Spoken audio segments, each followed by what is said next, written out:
Chicago Bears discovered last year just how difficult defending a championship can be. They were toppled off their throne in the divisional playoffs and approached this season with determination and anger. The Bears won their first 2 games in the vengeful manner that had made them champions, establishing themselves once again as the class of the NFL.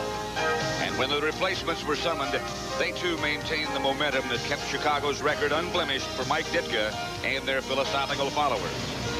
The attitude of New Orleans fans for years mirrored the underachievements of their floundering football team. But the arrival last season of new head coach Jim Mora signaled a reversal in the fortunes and spirits of the Saints. A winning attitude was instilled, and the forecast for this season was understandably bright. New Orleans split their first 2 contests, and then the replacement stepped in and performed admirably, relishing their time in the sun. For their appreciative owner, Tom Benson. Field in Chicago to play the Bears. We are live from that spot on a perfect day. Just ideal playing conditions and a good crowd on hand. Good afternoon. I'm Pat Summerall. Well, they say the strike is over. That may be or that may be not. But for whatever the case might be, this will be the last game for the replacement teams, for now at least. They know that. They have to have some sort of a change in attitude knowing that going in. With me, of course, my colleague John Madden. John, with those facts in mind, with all the turmoil, what kind of contest do you explain? I'll tell you, I'm glad it's going to be over, I think, as everyone is. But I think today will probably be as good as it can get, because both coaches say that 2 things. That one, they've had them now for 3 weeks, so now they should know about what they're doing, and they're going to get about as good as they can right now. Also, they know it's their last game, so they're going to play like heck. They're going to play as well as they can because they know everything's at stake. The interesting thing to me is that the New Orleans Saints have had 14 players cross the line. The Bears have had no players cross the line, and the Bears are favored. And I think that that's a real thing for a guy like Mike Ditka and the job that he and his staff have done, because today is going to be a big job. His starting quarterback is Mike Hohenson. Last night he informed him that he can't go today. So he has to start a backup quarterback, Steve Bradley. So if the Bears are going to do it, they're going to have to do it with that defense. The Bears will start off with the wind at their back. Tim Lasher will kick it off in the direction of Michael Adams, number 40. He's having difficulty. That's the 2nd time the ball is blown off the tee. That would be the only thing that might be a weather factor in today's game. The presence of the ever-present wind in Chicago by the shores of Lake Michigan. Now he's got somebody to come up and hold it for him. Lasher set to kick. A good crowd, not a sellout by any means, but they are still arriving. And a lot of people here.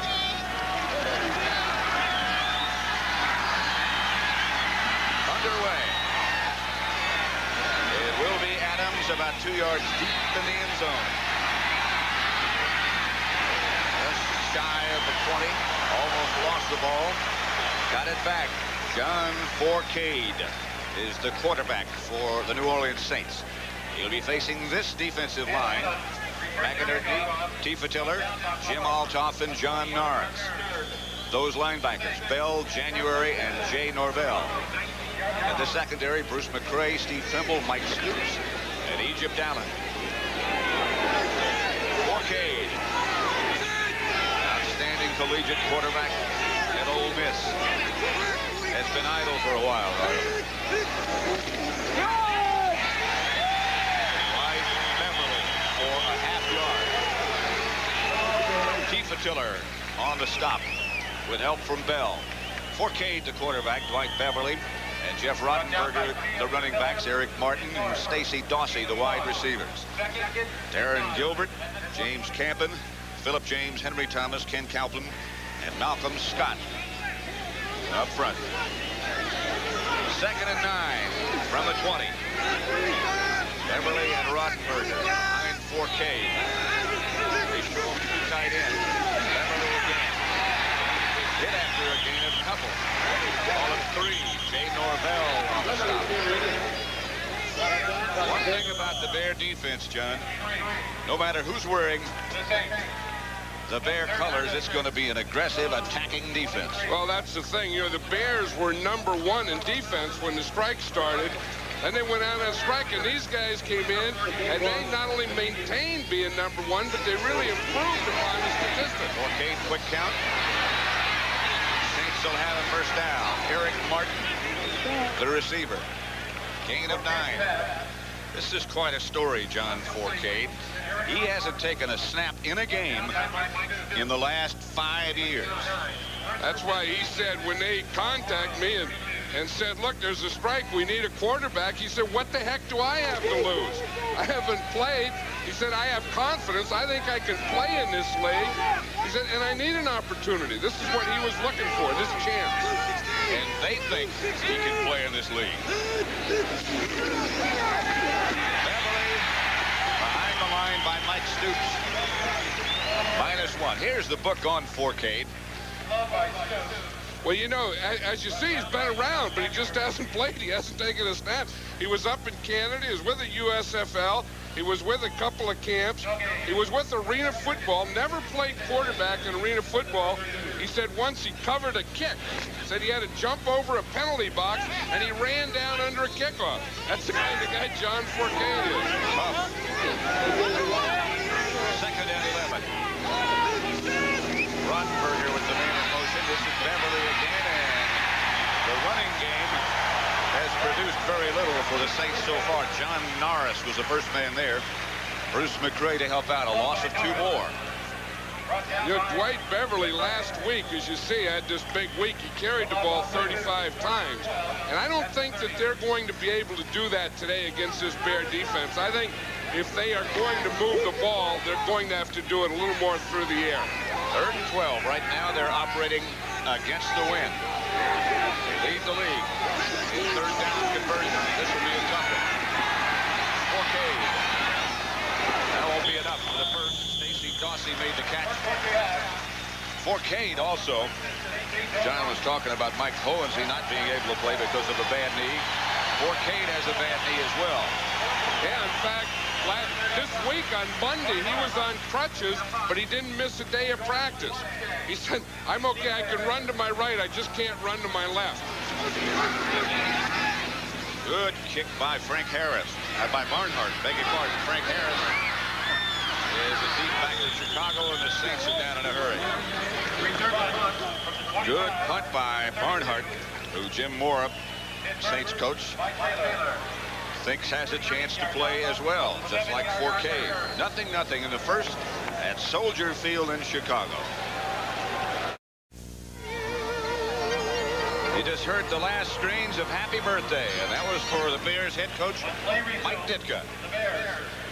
Mike Ditka's 48 years old today. Who else has a birthday today? George C. Scott for one, Martina Navratilova for another. That's pretty good. Pretty good company. There is the backup quarterback. He's only had 1 week of practice. It's Steve Bradley.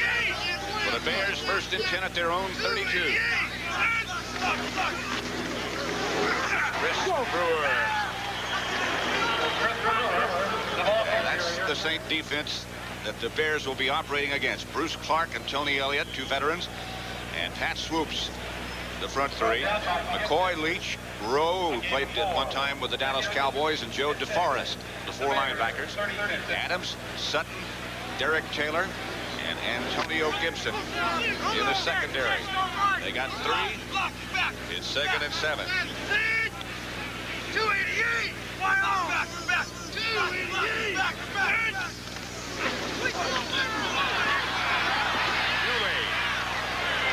Lekai Hamuli.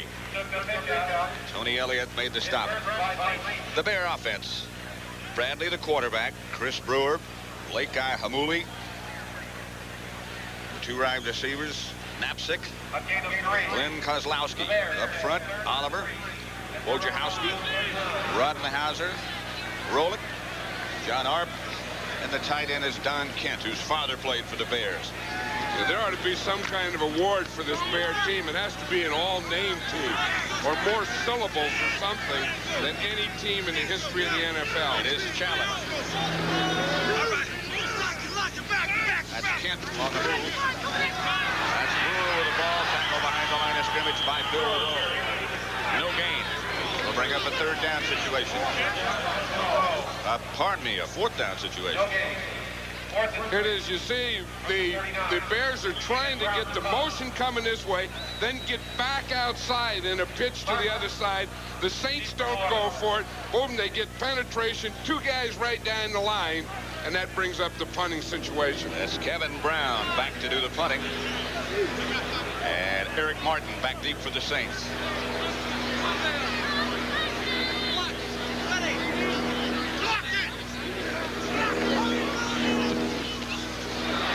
Not bad.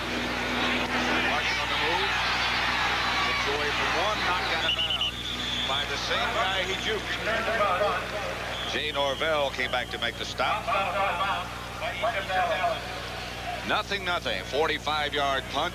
A return of 11, so they net 34. 9:28 left first quarter. Right by the shores of Lake Michigan. A beautiful day for sailing, or flying, or football. Whatever you like. We got it all in your neighborhood. Or just riding around. Walking around. Walking. Jogging. I don't know.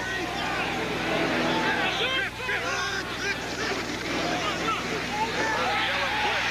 That's right, Beverly. And Jay Norvell made the stop. Like Ditka said yesterday, we're going to come after him. We're going to blitz. Well, that's the thing that they do. You know, they're going to go in there and they're going to blitz. And I think that they've blitzed more. I think they've blitzed more with these replacement players than they have with their regular team. And I think that's a pretty good move. Norvell was just up in there. That was more of a read and a penetration. But they had 8 guys up in the line of scrimmage. Press the offense. Second and 14. Forcade looked to his right, threw to his left for Stacy Dawsey, and it was almost complete. It was a good throw. Intended for Stacy Dawsey was incomplete. I'll tell you, I think the Chicago Bear staff has done a heck of a job with these guys, taking them here, and the offense, the defense, putting it together the way that they've done. You know, and last week they traded Doug Flutie, and I don't think that was as much the quarterback or what's happening now. I think that was more that Jim McMahon is healthy and should be back next week. There's the blitz again. It's picked off by the Bears, John Norris. They're trying to set up a screen. And it just wasn't there. Forcade under heavy pressure. Now, I'll tell you, there's something. John Norris played with Forcade in arena ball. In fact, John Norris called him up this week and asked him how he was. And he said, I'm a little sore. He said, well, if you play, you're going to be more sore. So now he goes back. He's going to throw a screen pass, and who does he throw it to? He throws it to John Norris, his arena ball teammate. I'll tell you, that's a heck of a deal. Maybe he just thought he looked familiar. He was just looking for anything, I think. That was Steve Trimble that really put the heat on Forcade. First and goal from the 9 for the Bears. Bradley, the quarterback. Kent was the man in motion. Brewer's the ball carrier. He is hammered at the line of scrimmage, stays on his feet, and gets back to the line of scrimmage, and maybe got another one. So DeForest. You know, an interesting thing, Pat, that the Bears are doing is they're starting motion one way. See, they're putting a motion here, making it go here, thinking the ball's going here to get movement, and then running back against the motion. Most time when you go in motion like that, you follow that tight end. See, they get the safety going over there, then they pitch back and come back to this side. Of course, the defense was still there. They didn't leave. Second and goal.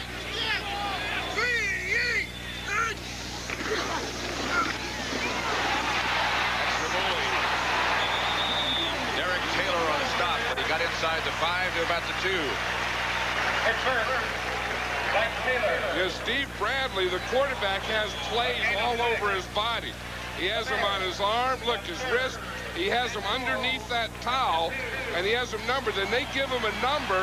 Then he looks at his wrist or underneath the towel. I think the wrist plays that he's looking at now are the goal line plays. I think the ones under the towel in the front are the regular plays. Second, third and goal from the 2.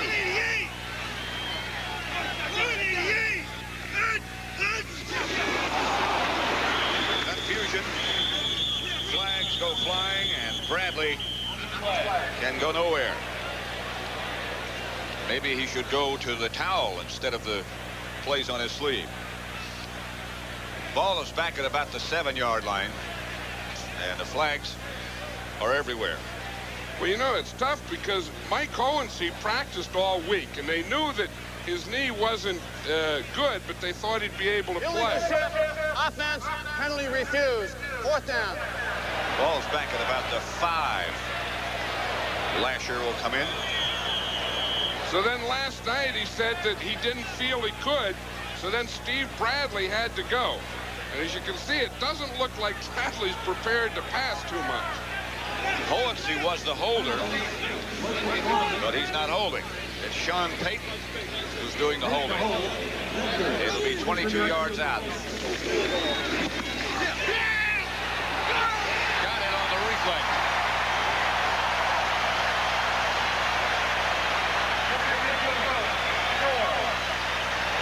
Somebody got a hand on it, but nevertheless it went through. It's 3-0 Bears.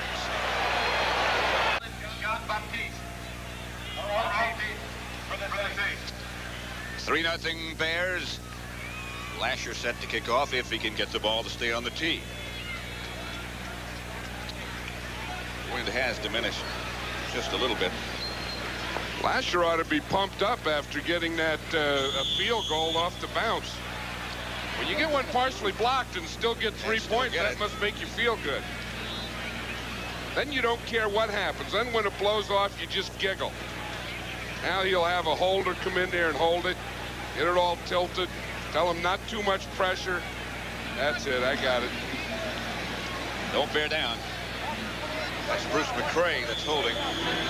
And don't flinch either. You don't want that guy to flinch. Will be Adams again. 5. Bears down in a hurry. Fumble, and they get the fumble recovery. There's a guy who did everything. Egypt Allen. He made the hit, caused a fumble, recovered the fumble. And he was the first guy down there. You know, being the first guy down there is the most determination. And then he reached right in there with his left hand. He was going for the ball. He knocked it out. Look at that agility. Keeps his hands in the ground, bounces back up, jumps in the ball.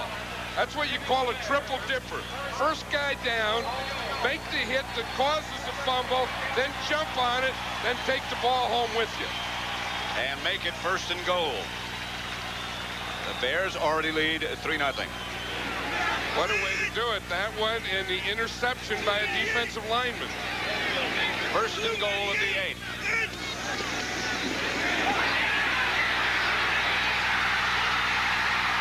Touchdown. Chris Brewer. From Bradley. That was Bradley's first pass, and it was an option. They faked one way, came out on a bootleg to the left, and found Brewer in the end zone. Watch it.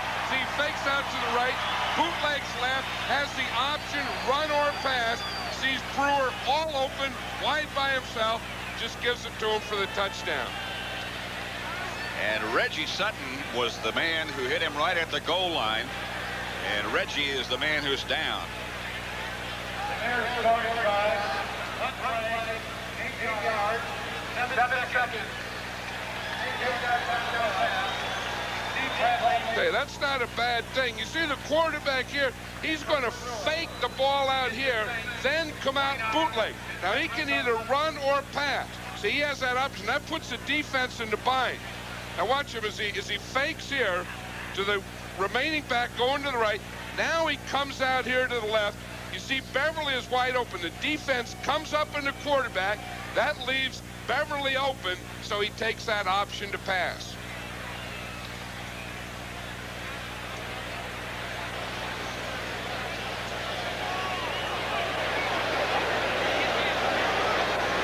Special teams.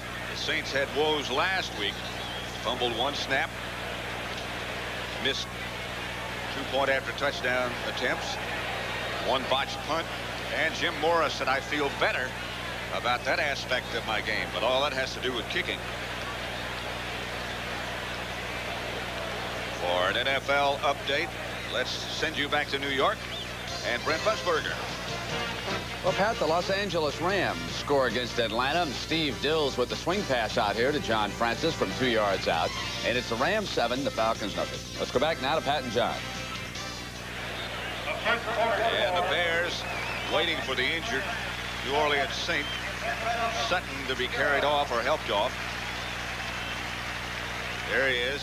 And again, he got hit right at the goal line, trying to make this tackle, keep the Bears out of the end zone. That's one of the things Mike Ditka was saying yesterday. These guys are getting in better shape. They're getting quicker. They're hitting a little bit harder. And as a result, he thought there might be more injuries. Let's watch that field goal the Bears got. The outside guy goes for him. The inside guy comes in free, tips the ball, and it still flops in for the 3 points. So this is how the Bears got their first 3 points. See, he steps for the outside guy. Here comes the inside guy free. Tap, he gets the ball, but it didn't go back at him. It went through for the field goal. So then, of course, that led to the kickoff and the fumble recovery and the touchdown, and now we're at the next extra point. Which Lasher will try with Peyton holding.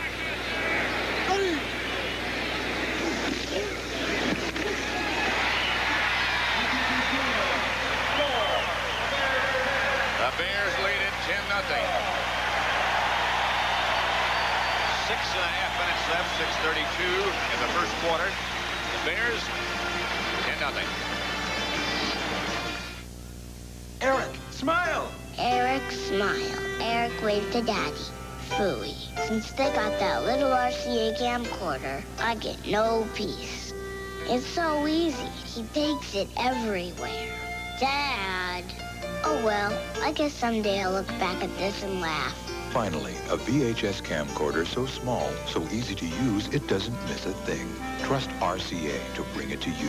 The Small Wonder VHS from RCA. With Allstate, a member of the Sears Financial Network. 5 yards deep in his end zone. That's the second one he let bounce. And they'll just down this one very wisely. Let's check some of the other scores. Jeff Kemp is quarterbacking Seattle. They lead Detroit 14-0. Eagles over Green Bay. Pittsburgh 7, Indianapolis 0. John Stallworth made his 500th reception in that game. Miami 10, the Jets 0. The Jets struggling with their replacement squad. 3-3 Minnesota and Tampa Bay. First down Saints from their own 20. John Forcade, the quarterback. Bears against Joey Blitz. Beverly tries to get left. Michael Stoops made the hit that brought him down. I think you're right, John. It's going to be a long day for the Saints if they continue to try to run the ball. Well, that's the thing. You know, when you run on first or second down and then you don't make any yardage, then you have to throw on third down. You're playing right into the hands of this Bear defense because they are going to press you. They're going to pressure you. They're going to put 8 guys up on the line of scrimmage and bring everything at you if they know you have to pass. Second and 8. Forcade. Got a man open who fell down. Mike Waters was the intended receiver. He was open. Forcade again under pressure. Well, you're always going to get pressure when you play this team. But he knew. He saw his guy open. He had Waters open in the middle there and just didn't get it to him. Greg Fitzgerald applied pressure. Waters looked like he was going through a swamp or something. Artificial turf. Who would have thought? Still blitz again. Saints pick it up this time. Forcade comes out and slides for a first down at the 35.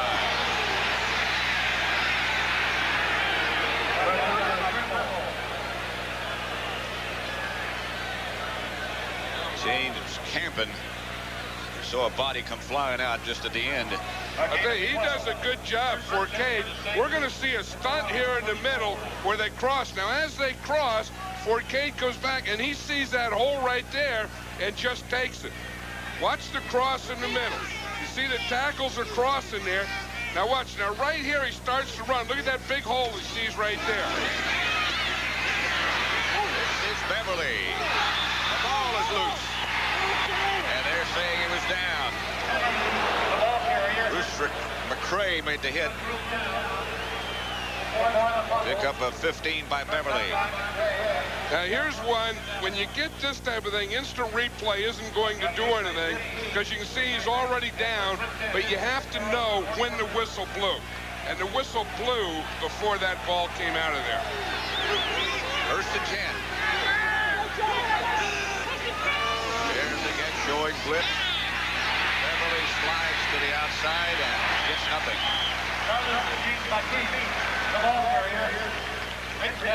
Maybe a yard pickup. They're right at midfield.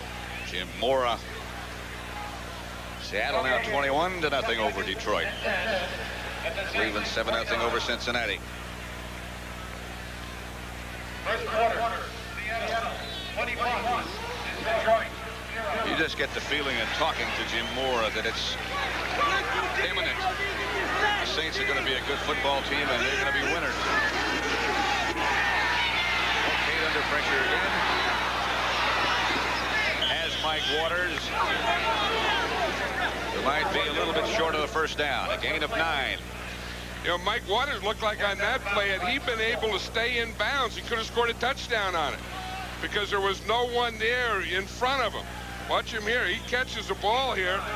There's the defensive back. He's type-roading down that sideline, and there was no one in behind him. You can see he's just short of the first down, 1 yard. Get that right foot 1 yard away. Third to foot.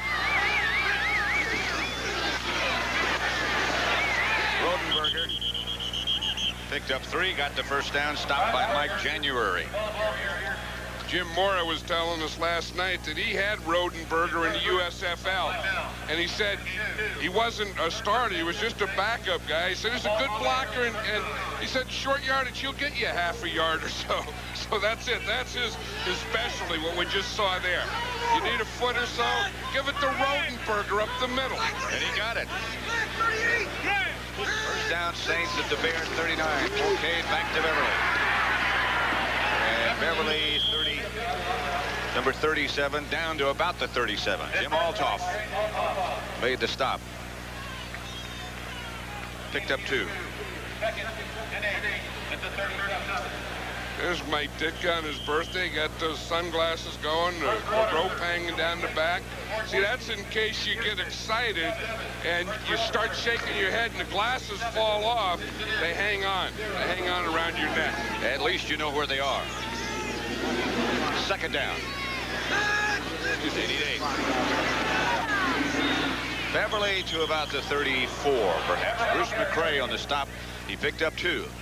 You know, talking about sunglasses, a report here in Chicago, and yesterday we were hearing the Bear regular players were practicing in the morning with Coach Mike Ditka, is that Jim McMahon is healthy and will be back next week and may not start, but will be on the active roster next week. And as I said, I think that's the reason they traded Doug Flutie last week, not because of what happened in replacement football. Look out, John Forcade. Good catch. Stacy Dawsey. Forcade really took a lick. Bruce McCray. I'll tell you, Forcade we knew was injured last week. He had that injured knee. In fact, he was saying last night that part of his ligament is torn, but that looked like that could be something in the arm or shoulder. He gets that from the backside and gets sandwiched from the front side. And the guy who hit him also got hurt, Tifa Tiller. Forcade had a bad knee, as John said. But that doesn't look like a knee problem. No, Forcade is one of the guys that Jim Morris said has made his team. He said if we go to 49, Forcade is going to make the team. He said if it stays at 45, Forcade will make this team because he feels he needs a third quarterback. He may not now. Well, he'll be in the IR.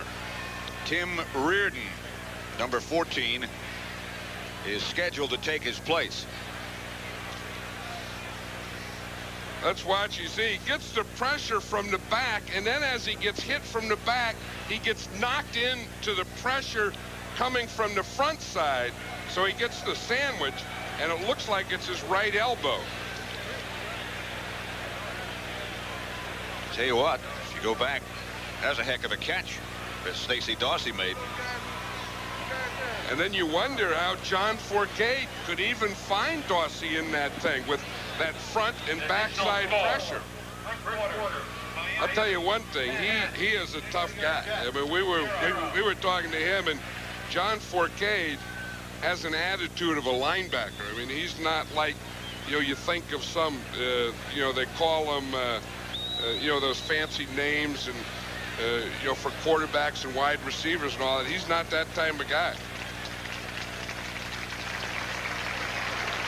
Well, we were talking to his brother, Keith Forcade, and asked him about John Forcade's toughness. John's a tough individual. This is the chance John been waiting for 5 years. And now it's been long overdue. And there's only one way you're going to carry John off the field. That's on 4 wheels on a stretcher. That's the only way. Well, no stretcher involved. But they had to help him off, and Reardon is the quarterback now.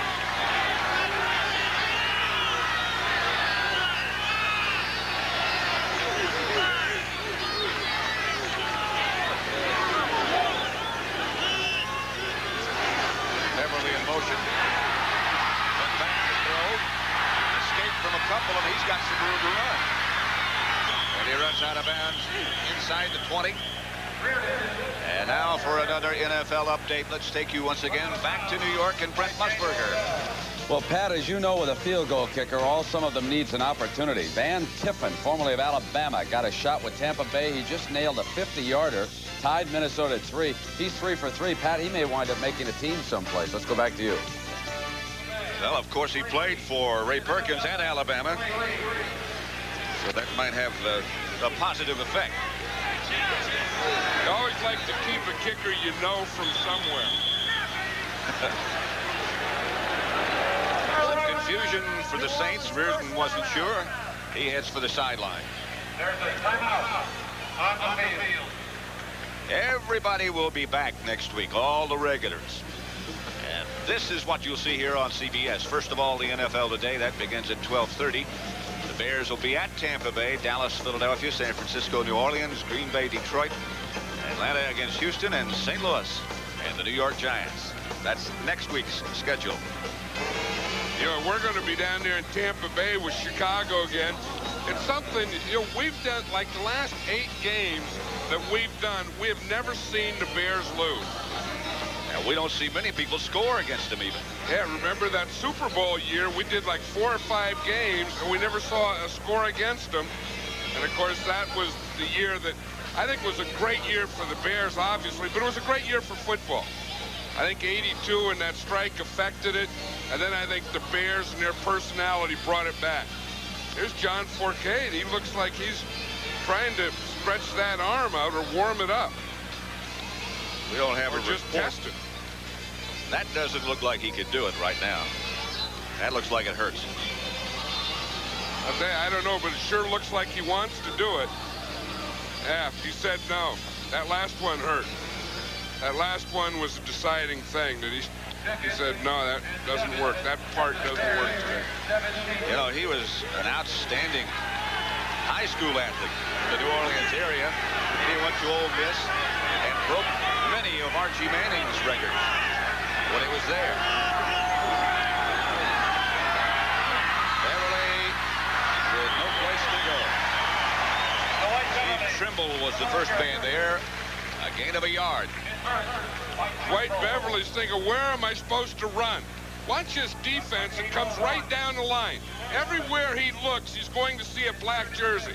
He looks to the outside, there's one. Inside, more one.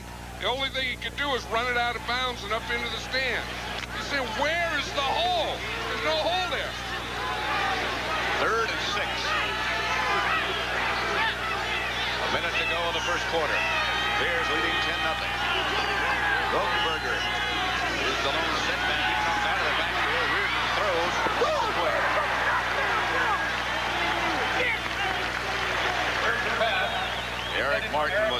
left-handed receiver. The coverage. There's Florian Kemp, the new Saint kicker. Went to Penn, played at Houston, and he gets down for a very close look at what he's doing. Yeah, we've seen him over the years. He's one of those head-down guys. Get your head down as close to the ball as you can get it. Get in the stance, then get all bent over there. Reardon's a holder.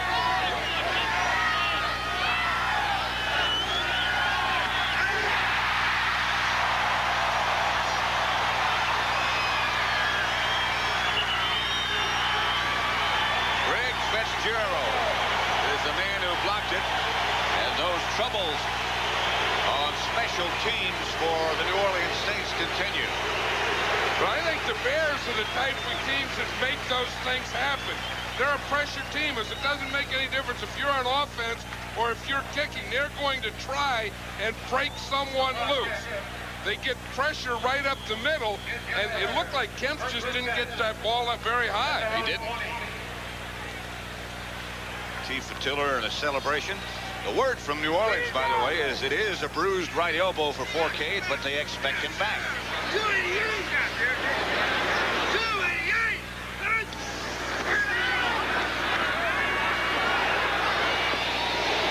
Pass picked off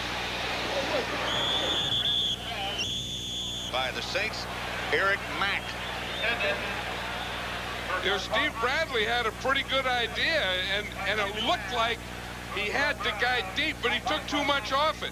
On something like this, and you get a defensive back like Mack who can play, who is a player in this league, you can't throw it short. That thing has to be let out where either his guy gets it or no one gets it. But it looked like he just laid that thing up there, and he left it up there too long. And as you say, Mack can play. 2 turnovers for New Orleans. Now 1 for the Bears with 36 seconds left to play in the first quarter. 10-0. Back to Beverly. Beverly this time gets it turned upfield and picks up 7. Egypt Allen made the hit that stopped it. White Beverly's saying, finally, this started to look more like it. He was wondering where the holes were. He had some last week. You know, we said he carried the ball 35 times and had a big day. In fact, he's the leading rusher on this Saint team, regular or irregular.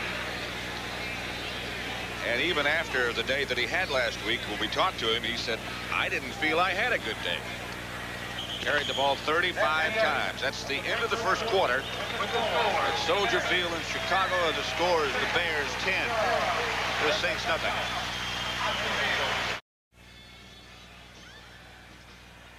Starting the second quarter, it's the Bears 10, New Orleans Saints nothing. 5 first down for the Saints in the first quarter. 1 for Chicago. The special teams have done it, and the defense for the Bears. 2nd and 3. Beverly again. He'll have the first down, but there's also a flag on the play. January made the stop. Well, and John Forcade is back in there at quarterback. So whatever it is, he worked it out. That's amazing. I thought we had seen the last of him for the day. You know, he's one of those guys that has that linebacker Defense, mentality. number 97, offside, 5-yard penalty, makes it a first down.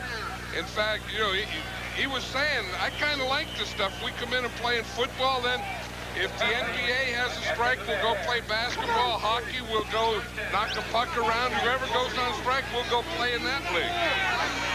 And I think he's that type of guy who would. I think he'd go play hockey, be a goalie. All the guys were saying what a great leader he was, in addition to his toughness and his ability. He can throw it. Eric Martin, the receiver. Egypt Allen made the stop. This is the thing. He's just going to drill this thing in on a slant pass. You see, Martin comes down. Now, he's a regular. He's a starter for the Saints. He runs about a 5-yard slant. Forcade just watch him all the way. Boom, zips it in there to him.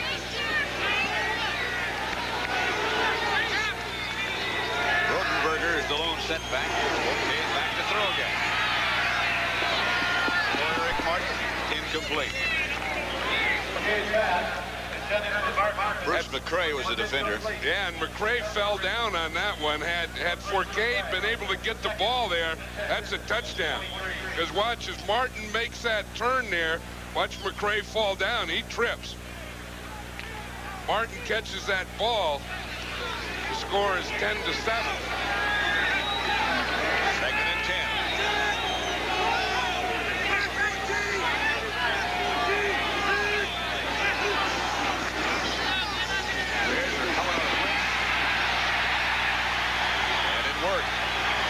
Beverly, the ball carrier.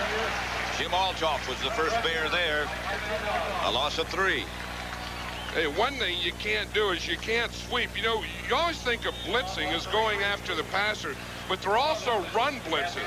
And that's what the Bears are doing. They're blitzing, and they're taking every gap along the line of scrimmage. Beverly's trying to sweep. He can't cut back because they're inside him, and he can't outrun them because they haven't contained on the outside. 3rd and 13. The 2 wide receivers, wide right, Forcade chase. He evades one man, but not another. Lost the football. When he was hit, Saints get it back. Bobby Bell, whose father was a great player with Kansas City, made the hit. I'll tell you, Forcade really takes a beating back there because he's the type of guy who's going to stand in there.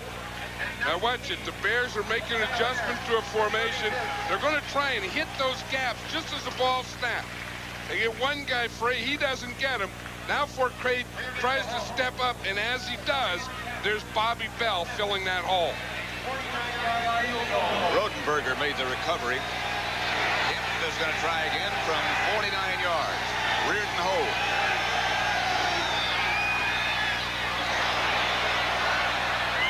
Good.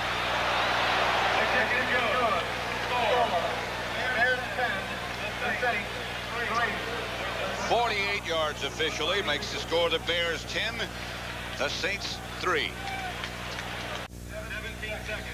10-3. When it's 48 yards away, you have time to celebrate and demonstrate.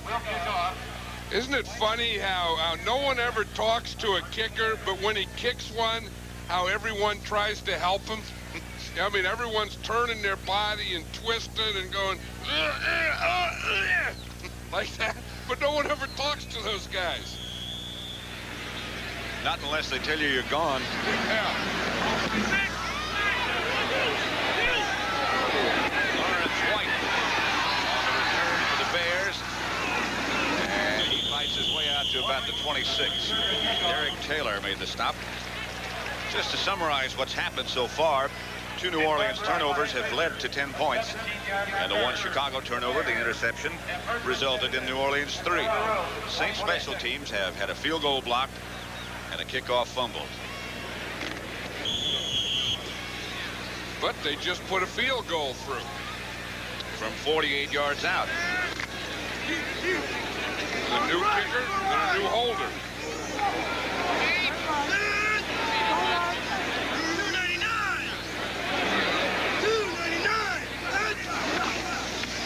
Inside. Kamuli, the ball carrier, stopped by Larry McCoy. Steve Bradley, the Bear quarterback. He was drafted in 1986 in the 12th round by Cincinnati, but never showed up, never reported. One of the Bear scouts found him and said this guy can play. You see where he's finding the play? It's underneath the towel in the front. Then they have all the numbers. They signal in a number. He looks it up on the sheet and calls it in the huddle. 2nd and 7.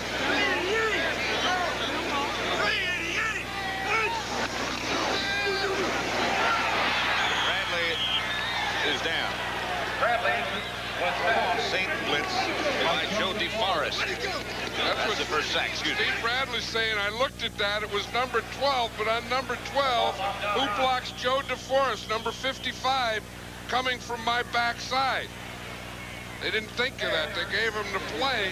That's Ed Hughes who's signaling the play to him now. He's the offensive coordinator of the Bears. And he's signaling in plays and numbers. And Bradley's trying to read. I bet that's a run. Third and 16. I think you're probably right. Probably a draw. Probably.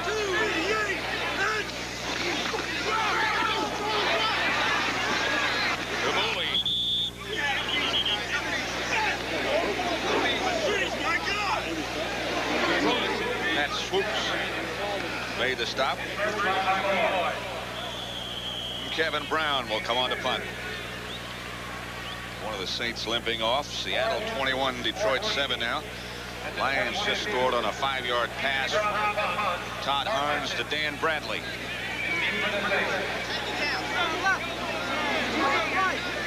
They say this guy is one of the best snappers that Mike Ditka said he's ever seen. For that reason, he might make the squad. But bouncing toward the end zone. And the Saints scramble. Flag is down. They're saying touchdown, but nobody else hit. Reggie Sutton is the man who blocked it. I got defensive holding on number 29, New Orleans, in the end zone. It's a 10-yard previous spot foul and a first down. I don't know how they could hold in the end zone because it had to be a loose ball. Well, if they're already in the end zone, you can hold. I don't think that's right. I think they better talk that one over. It's a loose ball. There's no defense. He's going to re-explain it. Number 29 grabbed the kicker and held him in the end zone, preventing him from recovering. We got a holding foul, 10 yards from the previous spot, and a first down. What they're saying on the loose ball after the block that they held the punter. Now the punter's going to recover it, and they held him there so they could recover. Now that's a bad call. That should be a touchdown for the Saints. The punter has it blocked, so now they're going for the ball. I don't care what they explain to Jim Mora. He ought to tell him, like Sutton says, that's a bunch of baloney. He's going for the ball. They go to tackle him. They've already blocked the punt. That should be a touchdown. Now, that's a goofy rule. There's no way that on that play the Bears should get the ball back first down. The holding call is only a 5-yard penalty. We'll bring it back 5 yards, but it's still a first down for Chicago. That may be the right rule, but it's wrong. It's fourth down. The punt's blocked. Right now, there's a free ball. Now when he goes to recover it there, that they go to tackle him. And now they recover it. I think you can do that. If he's going for the ball, I'm trying to tackle him. I don't know if he's got it or not. That's exactly right. That's a dumb rule. Namuli trying to get to the outside, does get out of bounds after a gain of 3. Yeah, how you can end up fourth down, have a punt blocked, and get first down out of it, that's unfair.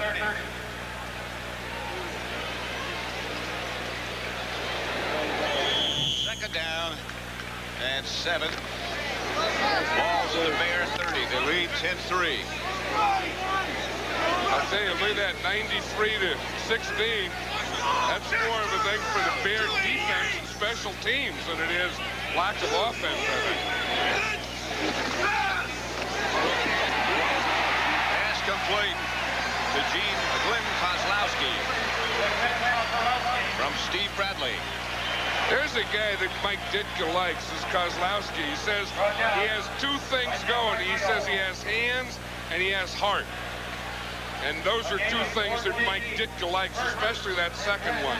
If you have a guy that has heart, big heart, he can usually end up playing for Mike Ditka.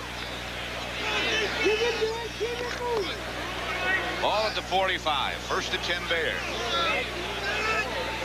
Make it to 44, but it is a first and 10. He's out of the pocket by Larry McCoy. Pass incomplete. Intended for Don Kent.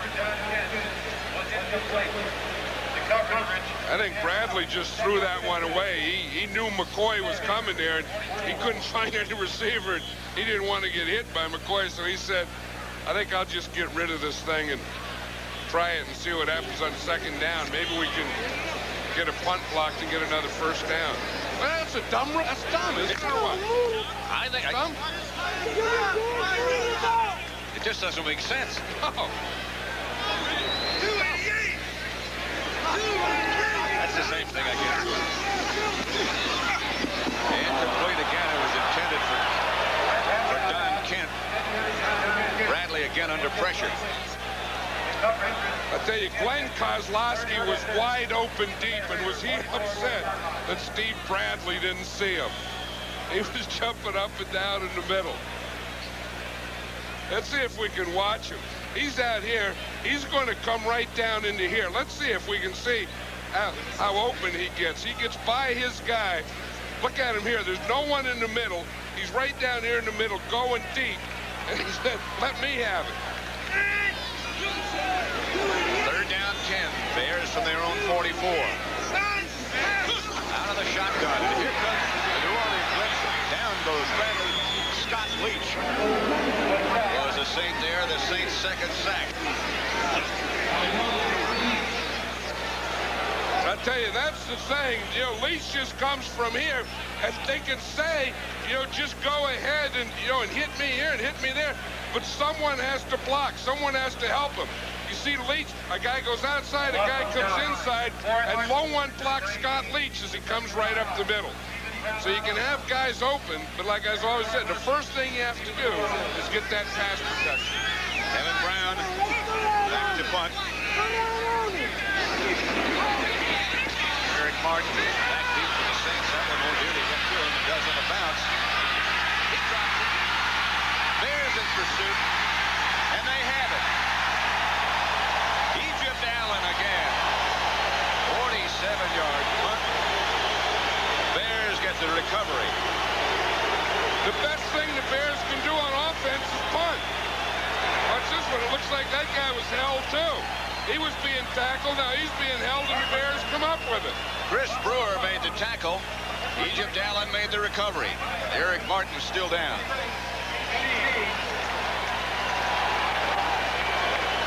Just today, look what's happened on the special teams.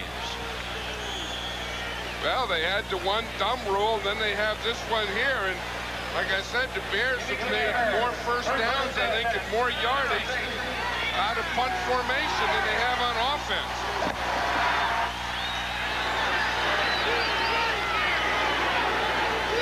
First down at the 18. Chase pass incomplete. Chris Brewer, the intended receiver. Derek Taylor, the defender. Again, it was McCoy who put the pressure on Bradley. Look, everyone has a list. Ditka has a list. Ed Hughes has a list. Steve Bradley has a list. That's when you really get, you know, I hope we're all on the same page. That's where that saying came from. Coaches and quarterbacks having lists. And the way things are, these games, you hope you got the right guys in the right place. The right name. Touchdown to Glenn Kozlowski from Bradley.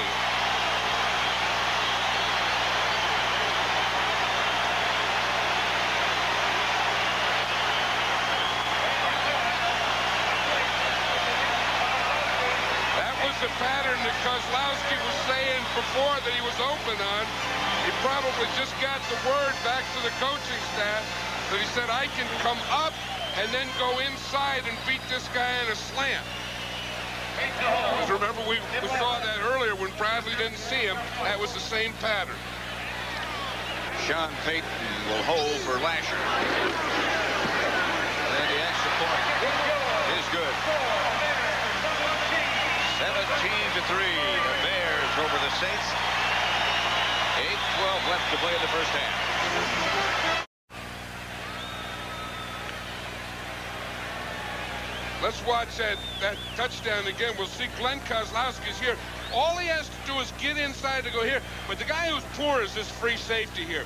He should be over here to help. He takes a bad angle. Watch Kozlowski. As soon as he gets inside there, he knows he has a touchdown. Watch that free safety. He doesn't do anything. Kozlowski just splits him. That was a pretty good throw by Steve Bradley. It wasn't a thing of beauty as far as being a perfect spiral, but it sure was on the money. You know, that's one of the things they're worrying about Jim McMahon. He had that shoulder operation. They say now he's throwing spirals.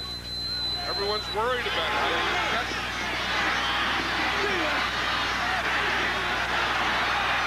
Kirtland Thomas, the man on the kickoff return.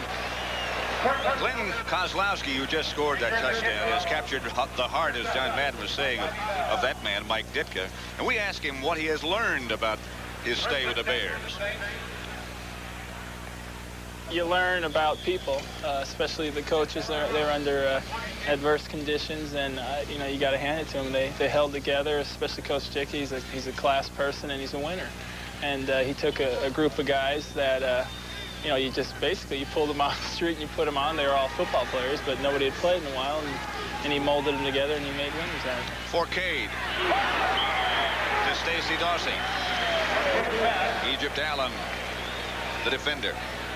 Yeah, I think that's the amazing thing that Kozlowski was talking about. There's only one undefeated team in the National Football League as of today, and of course that's the Chicago Bears. And Mike Ditka did it with his regulars first, and then with these guys. I mean, that's the kind of coach you used to say about Bear Bryant. He can take his and beat yours, or he can take yours and beat his.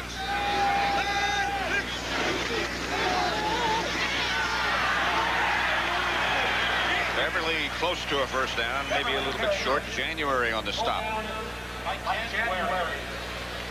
I remember watching the Bears on the opening game of the season against the Giants, and we saw that game on a tape, and I think that they looked like they were back to the championship form. I mean, they were as good as they were a couple years ago, and to me, before the strike, the Bears looked like the best team in the NFL.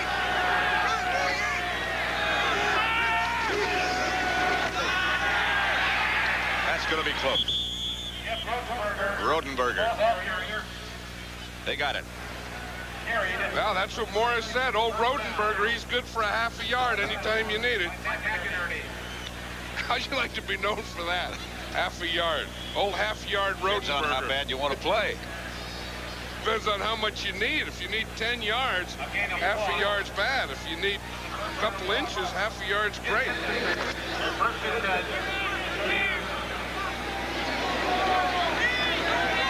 Specialization.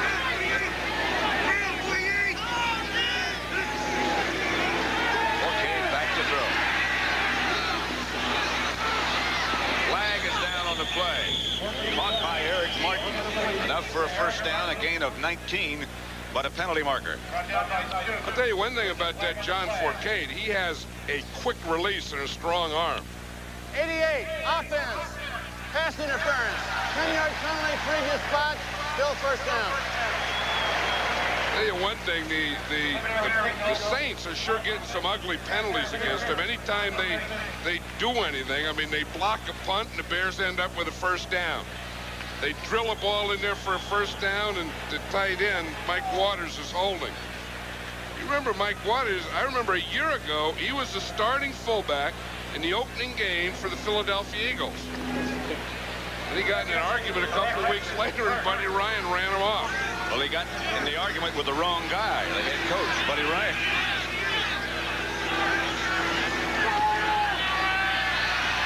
There's Forcade on a scramble. That one just slipped out of his hand.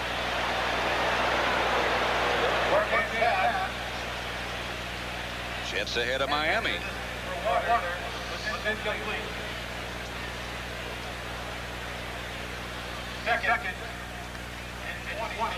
You know, the Saints, Jim Mora was telling us, are going to keep both squads when they come back to start practice next week. So they'll be practicing with 85 players. Well, what he's going to do is he's going to have this group come in early Monday morning and leave. Then his other group is going to come in. Then Tuesday, he's going to bring them all together for the first time. Okay, and again under pressure. Scrambling out of the pocket. Back into the middle, and the pass is caught by Dwight Beverly.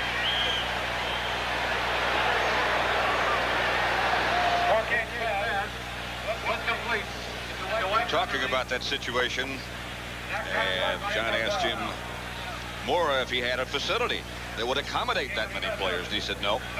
Well, that's going to be the problem. You know, I think what both sides are going to do is probably cut down and not keep the entire 85. Mike Ditka was saying he'll probably keep about 10 of them. So instead of having 85, you'll have like 55. And I think Mora will probably eventually get down to maybe 60. Third and 12. Cage scrambles up in the pocket. Out of the pocket. Gets up to about the 45 before Jay Norvell gets him down. Steve Trimble is the man who put the pressure and forced him out of there. You know, the thing that you watch John Forcade do that, you wonder about it. I mean, he's running, scrambling, cutting up the middle, doing all those things with a torn ligament in his knee. Barnhart back to punt. This is a honey. Frank Harris back for the Bears. Sends down in a hurry. They get him at about the 17. Reggie Sutton, the first one there, 41-yard punt. Stayed up there forever. The return was 5 yards. It's 17-3 Bears.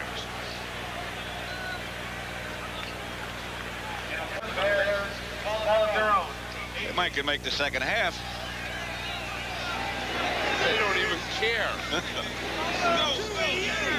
First down, Chicago. Man in motion. On the draw play, gets nothing. McCoy and swoops.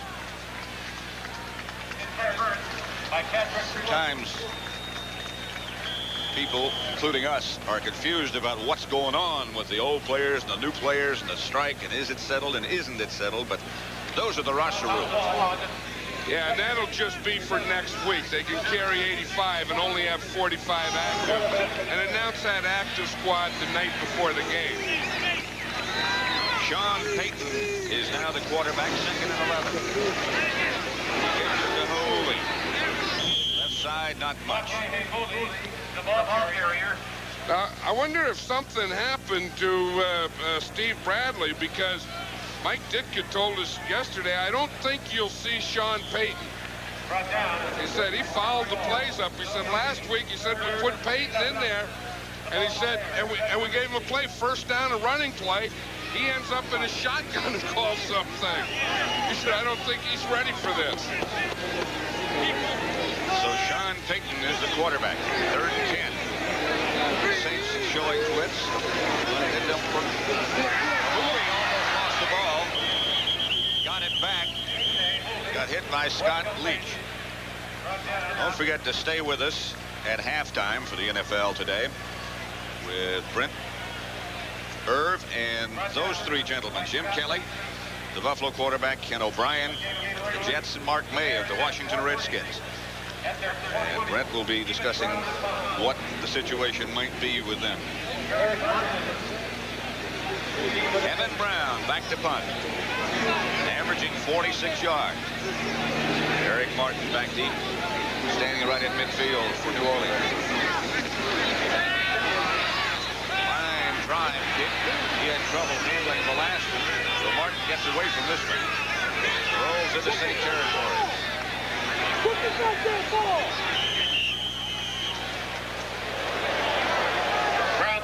You know, we were talking, John, about the success of the Bears, the fact that they're the only unbeaten team.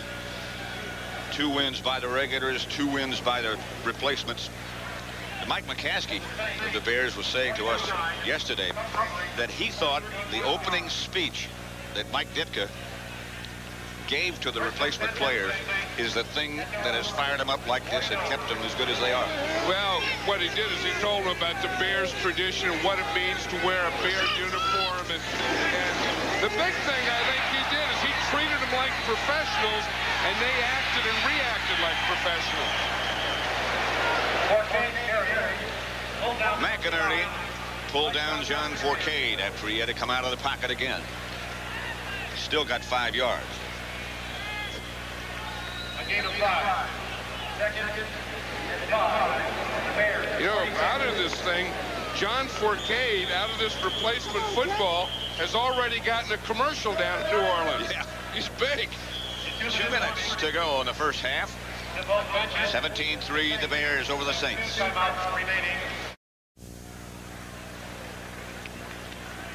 Pat Summerall, John Madden at Soldier Field in Chicago. The Bears lead the Saints 17-3. 2nd and 5, 2 minutes to go in the first half.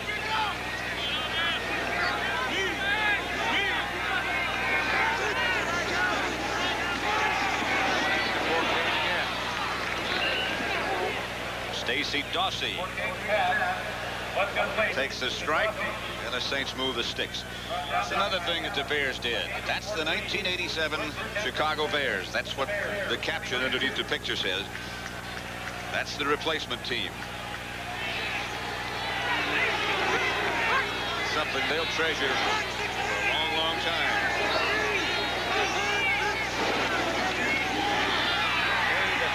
To Beverly. To the 30. Gain of 2. Cleveland beaten up on Cincinnati. And the Rams shutting out Atlanta. 2nd and 8. Okay, quickly. Eric Martin. This guy can throw the ball. I'll tell you, they found something that they can get, and that's that line Eric Martin up in the right and run him on that short post or quick slant to the inside. All out blitz. Forcade throws it. Malcolm Scott made a dive, but Forcade had no time. Well, he should come back to that same thing, and I'll bet you somewhere on the next 2 plays he does try and do that same thing to Eric Martin. That, again, that short post or inside slant from the right side. That's probably what Jim Moore is talking about. There's someone up there saying, hey, Coach, we can hit Martin on that slant down here. Martin is split wide to the left this time. Forcade looking in that direction. Martin, touchdown. Bruce McRae, well, maybe he sold him the quick post and then took it back to the outside. That's exactly what he did. They were saying, well, they're looking for that slant. Let's take him in and make them think we're doing that and then go back to the corner. Pretty good here. We see Forcade. He's watching him all the way. Martin did a good job. He sold that inside move, that post, and then ran back like a slant back to the corner. To try the extra point with Reardon holding.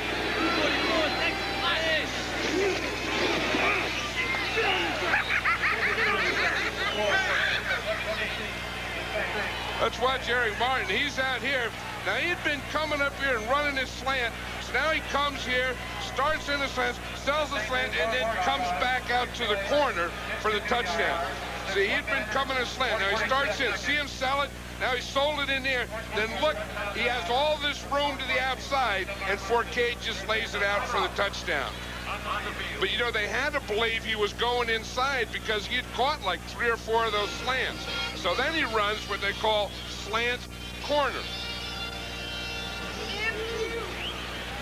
And that tightens things up a bit. The Saints have been able to move the ball, but the Bears are up by 7. 6 plays, 51 yards. They kept the ball a minute and 46 seconds. Touchdown pass was 14 yards from Forcade to Martin.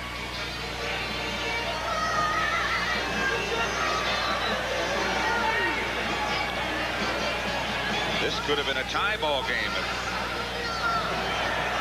if that punt blocked by the Saints had been allowed. However, they're not going to change it now. You know, what is this deal with the kicker now? I see sometimes they have different color shoes, but he has like nothing on his left arm and then a sleeve on his right one. Some guys do it with feet. He does it with his arms to tell foot and kick foot. I have no idea. See, I think what he's saying, to remind him that his left foot is his plant foot and his right foot is his kicking foot, he reminds himself in his upper body, I think. Or it could be if he falls down, he wants to remember to land on that side. That's right.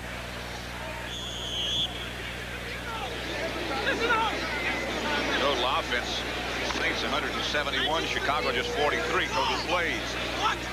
41-21. But those things don't count in the standings.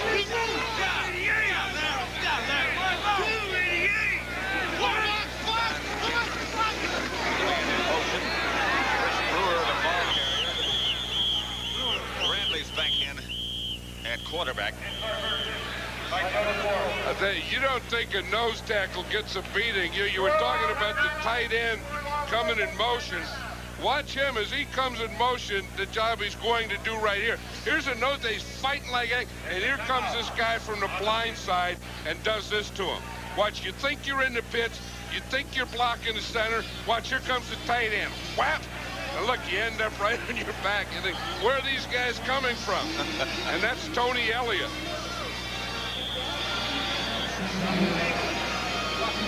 Well, the Bears took a timeout, and they came over en masse. Oh, the Saints took the timeout. I beg your pardon. Bears have all theirs left. Saints just have one. Ditka will let you know what's on his mind. This is what it looks like down there. That's what it's taking out. I'll tell you, that was Bruce Clark, the veteran defensive end.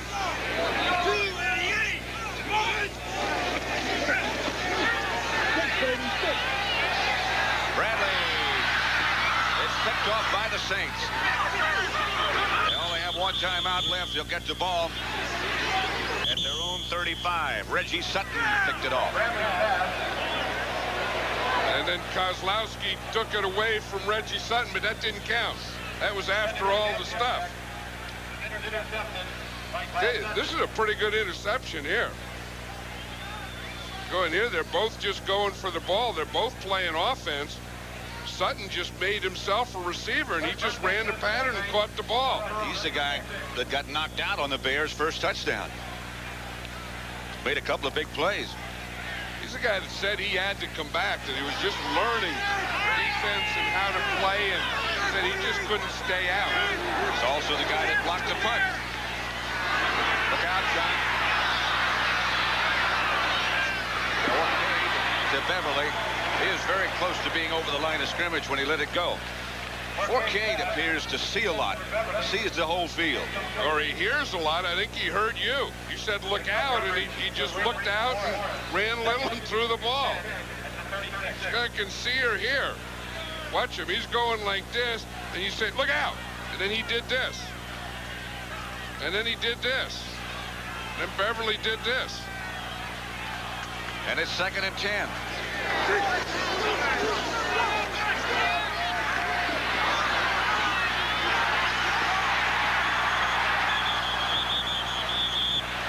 He threw it to a lineman. To Philip James. He threw it. I don't know what kind of pass that was. Well, they said he was in the grass, but John Norris did a heck of a job. John Norris was a defensive end. He's going to be out here. Now watch him. He gets blocked inside, but he starts to trip. He goes down. Now watch him. He gets up.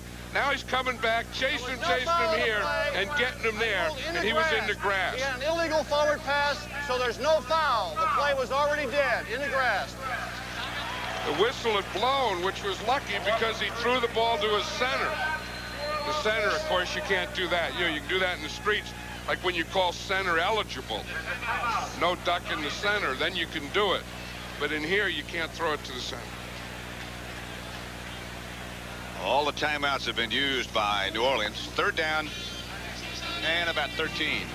Yeah, that guy chasing him again was John Norris, who had that early interception, who played arena football with John Forcade, who was the guy who called him during the week. Forcade said he called me and wanted to know how I was doing. And he said, well, my knee's a little sore. And he said, well, it's going to be more sore if you play against us.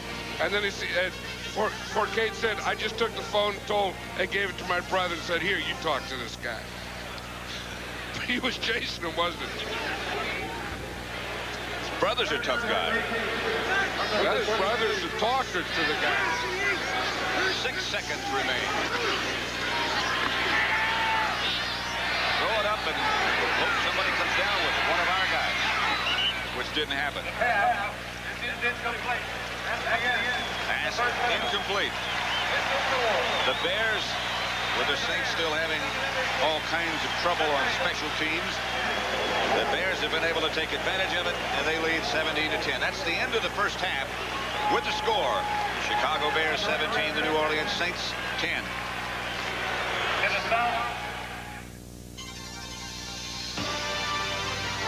CBS Sports coverage of the National Football League is sponsored by the Heartbeat of America, Today Chevrolet, and by the investment firm of Smith Barney. They make money the old-fashioned way. They earn it. Pete Rose just got tough. 'Cause now I use Tegrin. Tegrin medicated shampoo. No more pretty shampoos for me. Tegrin's tougher than Head and Shoulders. It's got a special ingredient that's tough on everyday dandruff. Tough on all 4 major causes of flaking and itching. Tegrin's 4 times tough. It's the heavy hitter against dandruff for me. And your wife.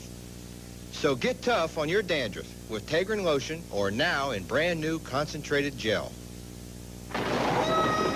You know, the weirdest things happen to me, Elvira, Mistress of the Dark. I mean, here I am stocking up for Halloween. I got my steaks, got my ribs. Then when I ask the stock boy where the Coors Light is stacked, he points me to the Coors and Coors Light Halloween display, and I'm on it. Whoa, it's like deja vu. Whoa, it's like deja vu. Look for it where you buy beer. I shop here because they slash prices. There goes another one. Happy Halloween, darling. A bizarre murder. It's Nate, all right, for what's left of him. Oh, how awful. Hope Lang and Doug McClure. Murder. She wrote. Then it was all so perfect. We can be like a secret club. But a divorce took our granddaughter away. You should have called me. You had no right taking her anywhere. If I'm guilty of anything, I'm guilty of love. Robert Young stars with Drew Barrymore in Conspiracy of Love. Tonight, starting at 8, 7 Central and Mountain on CBS. Welcome back to New York. If my cameraman can block and tackle, I got the quarterbacks who will beat any of these replacement teams. Mark May of the Washington Redskins, your impression of the game so far that you've been watching?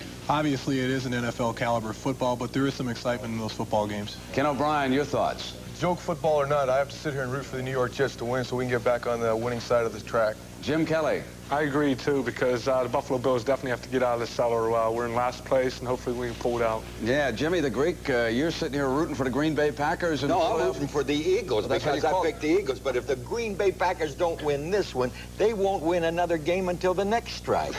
Irv, your thoughts about the Bears today? I'll tell you, no matter who's in the uniforms, as long as Ditka's on the sidelines, they're still monsters of the Midway. Yeah, quality coach. Let's get you to the scoreboard and up to date right now. The Rams and Atlanta, and Dills has thrown a pair of touchdown passes in that game.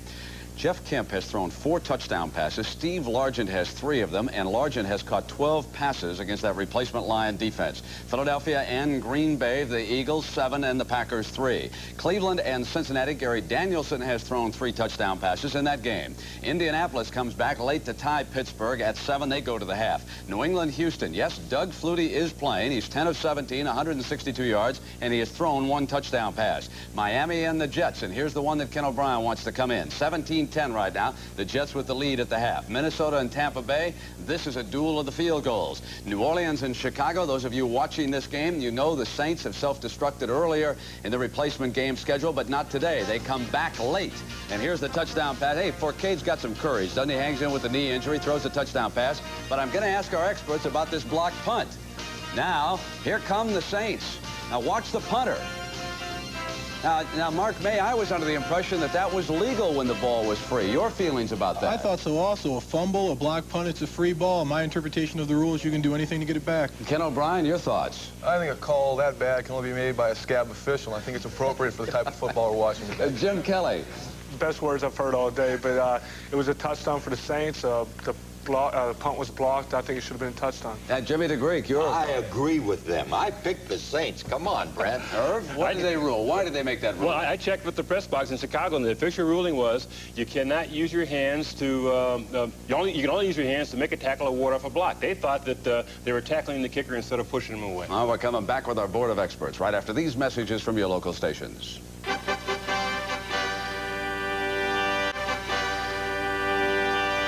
Back to New York, everybody. A chance to discuss the aftermath of the strike. And Mark May of the Washington Redskins, why were the Redskin veterans wanting to go in and play so badly this week? Because we wanted to play this game for the fans, Brent. We play the Dallas Cowboys. It's our arch rival in Washington, and we felt that if we went in on a Thursday, which was only one day after the deadline, that they would permit us to play. But you knew the rules, right? We did know the rules, but since we played on a Monday night, we thought that they could extend them. Back in 1982 in the strike, we came in on a Thursday, played on a Sunday. The whole league did. This year, they set it back to Wednesday. I don't know why. I think the fans were cheated. All right. Ken O'Brien, possible problems with the Jets. Mark Gastineau goes in, egg throwing, confrontations. What's going to happen to the team when it comes back together? Well, I think that, we had more than our share of problems. We had quite a few guys cross the picket line, and they were some of the guys who were a little older, a little more respected. So the younger guys have pretty much banded together now, and we've had a lot of team meetings trying to discuss how we're going to handle the situation. If you want to salvage the year, when we get back, we have to be smart enough to try to overcome those problems. But there's no doubt there's hard feelings, and they're going to last a long time. They'll look to you as a quarterback, too, to try and bring things together, won't they? Well, I don't know if they're going to look toward me. I think there's some guys that are just so pro-union and so anti-against what happened that it's going to be hard to contain their emotions. Jim Kelly, you're one of the highest salaried players in the league, perhaps number one. How much money did you lose here in the last month by not playing? Too much. Close to around $300,000. If you had it to do all over again, would you have gone in and played? No, definitely not. I have a career that I want to do. I want to play football, and I guess if you really look at some of the quarterbacks that have crossed the line, Gary Hogeboom, he's now out with an injury. I guess, my father was a union person. He was a union rep, and I guess just looking back through it all, I think I made the right decision. My family's behind me, definitely the players, and I don't want to go in there and have scab people blocking for me. I know I have a good offensive line now, and I want those guys blocking for me when I go back in. How many veterans crossed up in Buffalo? I think like 5.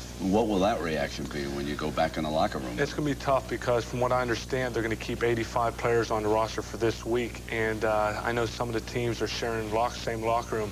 It's going to be interesting because I know the way Joe Devlin, Fred Smerlis, some of our veterans are reacting to some of the players that have crossed the line.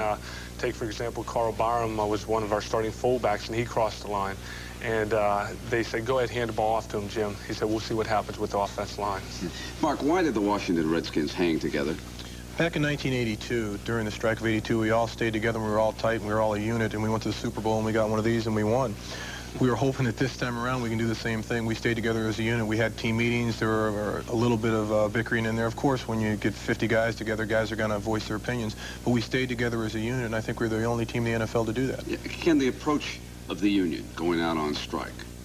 Well, looking back on it now, it certainly doesn't seem to be the smartest way to go about things. I think maybe the legal actions they've taken, if we could have done that in the first place, would have benefited us. We wouldn't have lost the money we've lost now. We wouldn't have lost face the way we seem to have lost.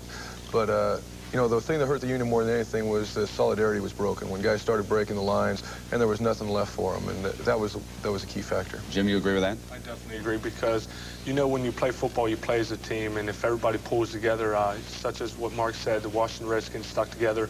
The Buffalo Bills were together up until last week when about 4 crossed and made the total, I think, 5 or 6. As long as we stay together, I think overall, I think our team's pretty much ready to play. We play the Dolphins next week. Mark, who was the public behind in this strike?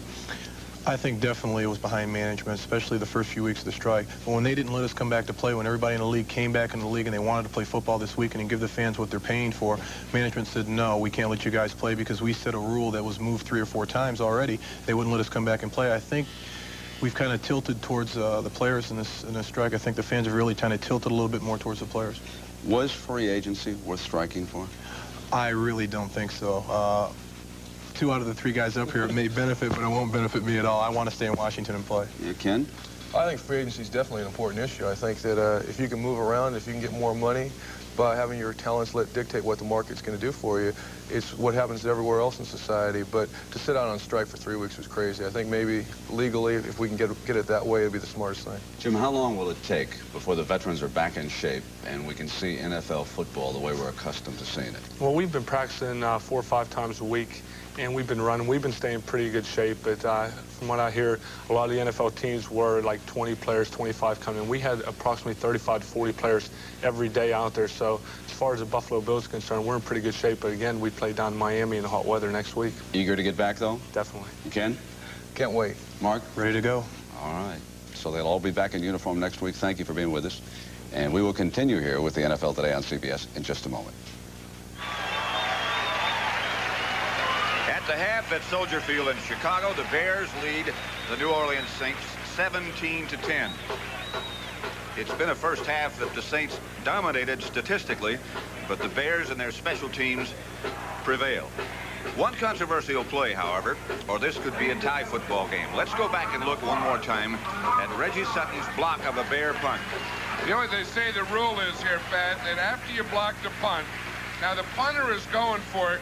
Now, if you hold the guy and you're not attempting to go for the ball, that's the holding penalty. Now, to me, I thought Sutton was tackling him, trying to get a safety out of it. They ruled that he was holding him, and in holding him, not trying to get the ball, that was a penalty. Now to me, that's a dumb rule. I mean, there's no way that you should be able to go to punt, have the punt block, and end up with a first down. That ball bounced back up to Jackson as Sutton was coming up close to him. It looked as if he were trying to tackle him. I don't know. That has to be a judgment, but it's something that has got both of us baffled. CBS Sports coverage of the National Football League will continue after this message and a word from your local station.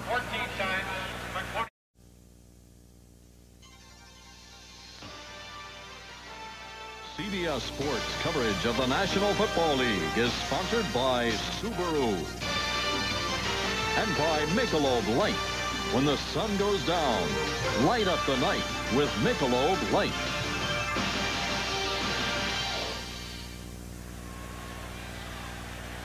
Ready to start the second half. Florian Kemp will kick off. Kozlowski and Knapczyk, the two wide receivers. Back deep for the Bears. Kemp's kick sails to Kozlowski right at the goal line. Hit hard as the Saints do a good job on special teams. Ken Marshall. You know, I think that first half with the Bears leading 17-10 shows you how you can win with defense and special teams, because they won the first half of that. They only had 4 first downs, but with their defense getting their turnovers and their kicking game, they go on a 7-point lead. There was a friend of ours who had a lot of success in the NFL with that theory. Coached here with the Bears at one time. His name was George Allen. McCoy had the Bear quarterback for a moment. The Saints recover well as he threw for Kozlowski. That was a good adjustment by Kozlowski. He was running like an out pattern or a pattern on the sideline, and then when he saw the scramble, he just turned and started up the field. You can see him, that was after the turn, but Steve Bradley just didn't get the ball out there to him. But that's a good adjustment. If your guy starts to scramble, you can either work back to him or run away from him and try and get the big one. That was Derek Taylor who came over to knock it away. 2nd and 10.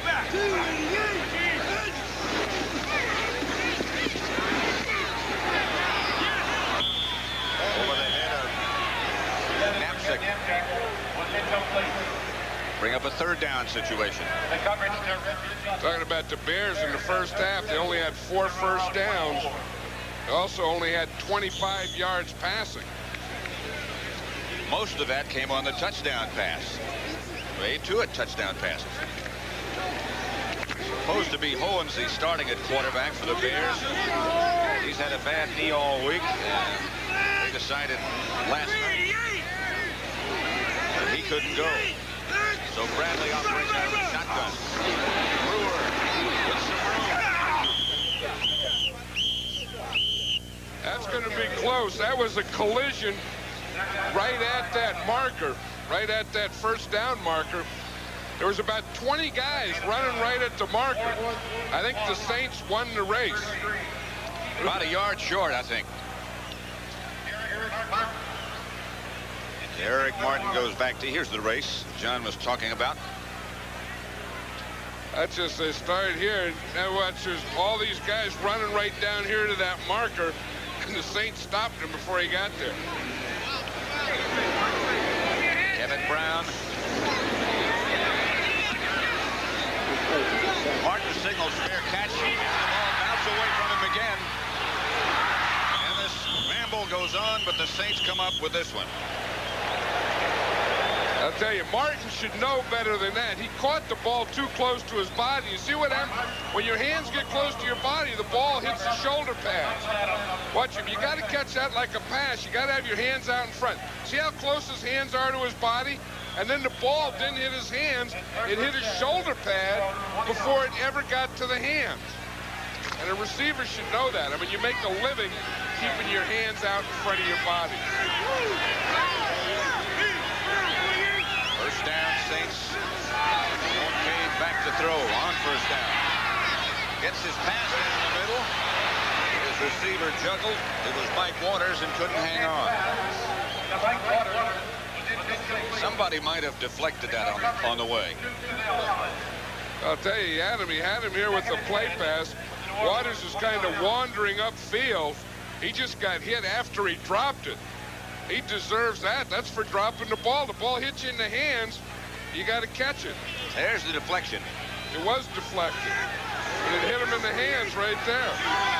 Mike January is the man who got the hand up.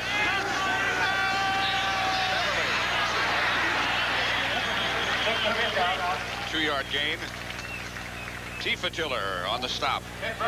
Where Beverly's had a tough day. He really has. Carried a lot. Well, he carried a lot last week and then was a little easier. And then he comes this week and he's not even averaging 2 yards a carry. There's just nothing there. Every time he runs, he just sees black jerseys. 3rd and 8. Expect pressure.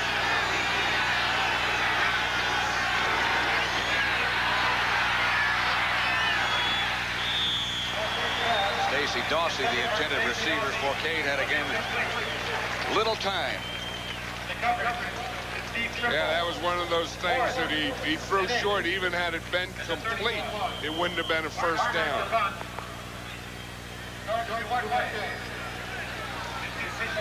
Tommy Barnhart back to punt. Frank Harris back deep for the Bears.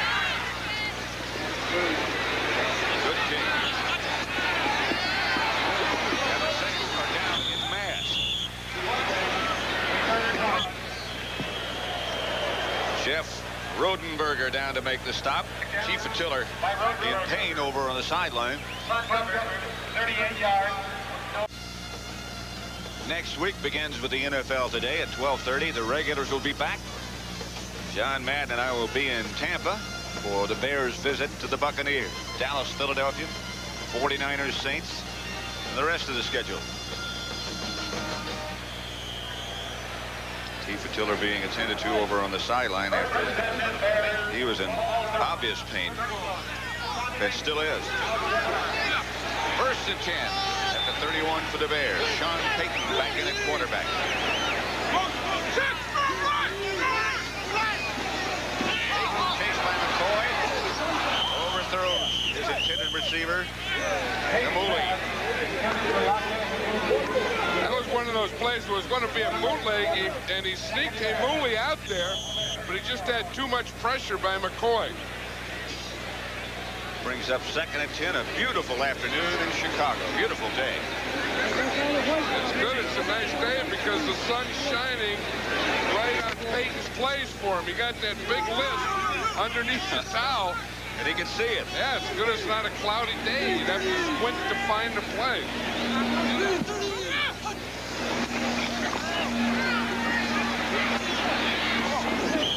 And complete. Don Kent, the intended receiver.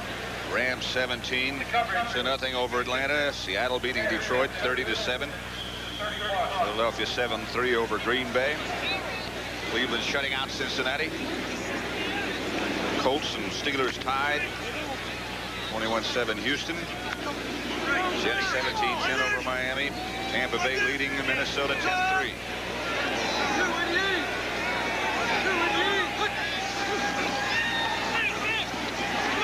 Got a step. Pass interference. Call against Michael Adams. Kozlowski was the intended receiver. The coverage ahead. There's a flag on the play. Interference. Defense, number 40. First down. I think Sean Payton, the quarterback, held that one by just letting that ball sit up there. And that gave Martin time to interfere with him. Watch, that ball was up there and up there and up there. Kozlowski was waiting for it. And by the time it came down, Michael Adams had plenty of time to interfere with him. It's hard to cover him that long. You know, an interesting thing, the Saints have two guys, Bruce Clark and Tony Elliott, that are their regular defensive linemen to cross the line and come in here and play. I don't think either of them made a play yet. Maybe early in the game, Allen made a play, but not much. 17-10, the Bears still lead. We have a change in quarterbacks for the Bears, and look how it's done. Well, Sean Payton took a timeout. He's coming over here to Ditka. Mike Ditka gets mad at him. Look at him. He turns to his other quarterback, Bradley, because he took the timeout. He put the other guy in. And so Bradley's the quarterback. Down to the Saint 20. Finally cut down by Derek Taylor. A gain of 16.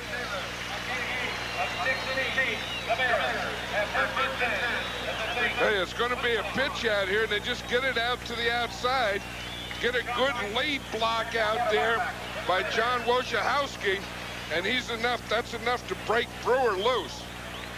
You know, he's a guy that may make the team. That John Wojciechowski, the left guard, may become a Bear regular team member. Right ahead. He only got one. Wojciechowski's a big guy. I mean, he's like, 6'4" and 270 pounds, and he's a guy that has proven to the coaches that he can play. He was with the Bears at training camp. They liked him then. He was one of their last cuts. I'll tell you, with all those letters in his name, he has to have big old wide shoulders to pack that name across his back. Payton is back in as the quarterback. And the Saints swarm on Hamuli. Led by Bruce Clark. There you are. Yeah, there's Bruce Clark. Yeah, I think the other guys, John Arp and John Relk, have been doing a pretty good job over there. Looked like they just didn't get him this time. He comes from the left side of the defense right down the line and gets Hamuli before he gets started. Of course, he had a lot of other guys around there, too. Bradley's back in at quarterback. 3rd and 14. That was something. Payton took that time out. Hey, you don't take time. Get out of here. Get the other guy in there. Let me take a time out. Out of the split. Kent had it, and it's picked off by Reggie Sutton. Reggie Sutton keeps getting away from people. He's had a good day. Well, that's one that's going to be unfair. That's going to go against Steve Bradley, and he threw it right to Don Kent. He had it in his hands. That's as good a throw as you can have. It just bounced out. Watch him. He reads him, sees him, zips it in there, just bounces off his hands into an interception. They'll blame the quarterback, but they ought to blame the receiver. That ought to go down as an interception for Don Kent.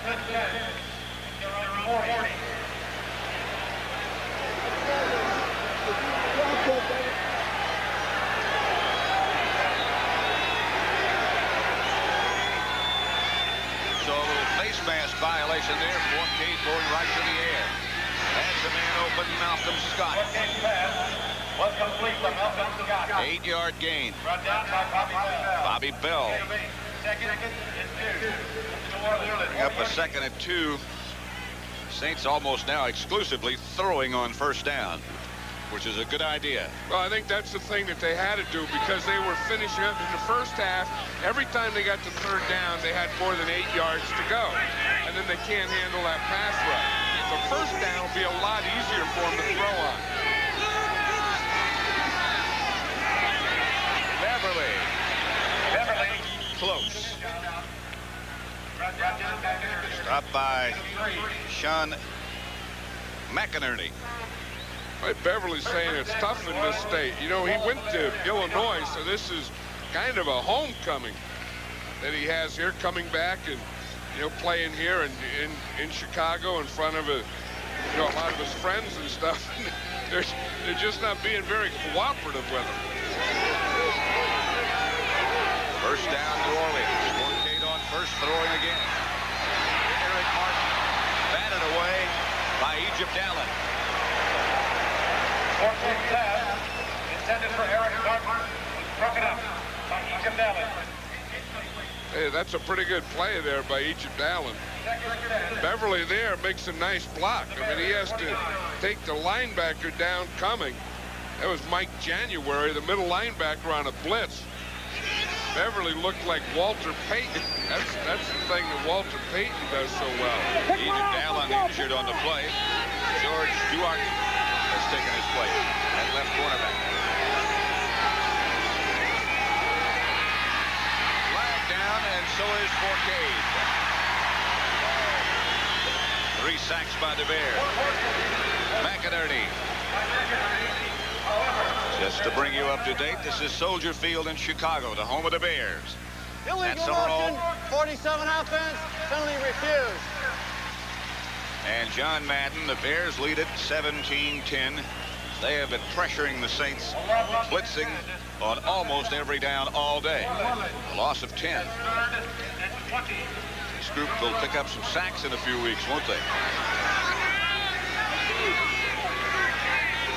Third down and about 20. Forcade will operate out of the shotgun this time.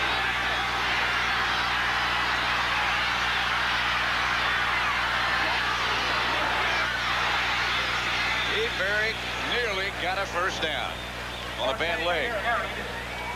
Well, you know, he said last night, he said he has a torn ligament. He's not sure which ligament it is, but he knows that he can't run to his left.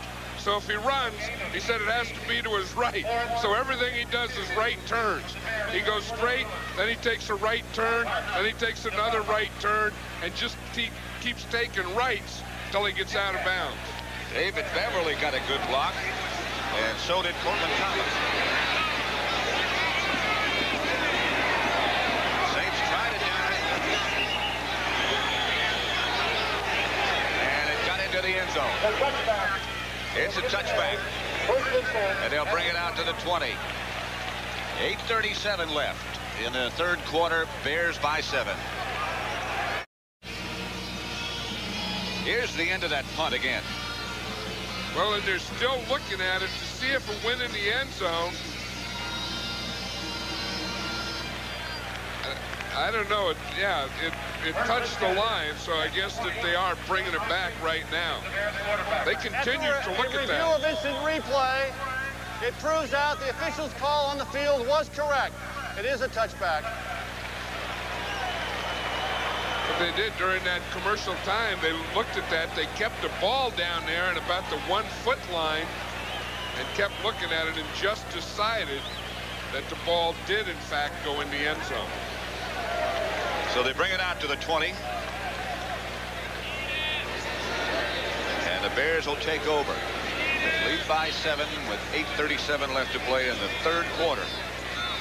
And Sean Payton is again the quarterback.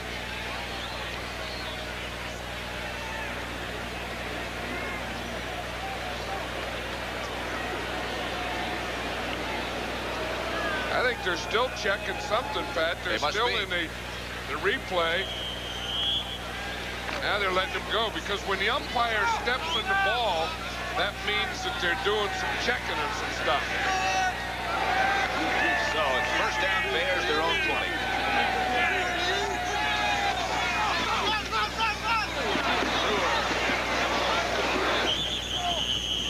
Knocked backward. Loss of 1. For an NFL update, let's send you back again to New York and Brent Musburger. Well, Pat, the Green Bay Packers have moved ahead of the Philadelphia Eagles, but watch this sloppy tackling. Ooh, Buddy Ryan will get mad about that. Lee Morris goes in, 46-yard touchdown, pass thrown by Alan Risher. Let's go back to Pat and John. Back at Soldier Field, 2nd and 11. Now they change quarterbacks on every play, the Bears do.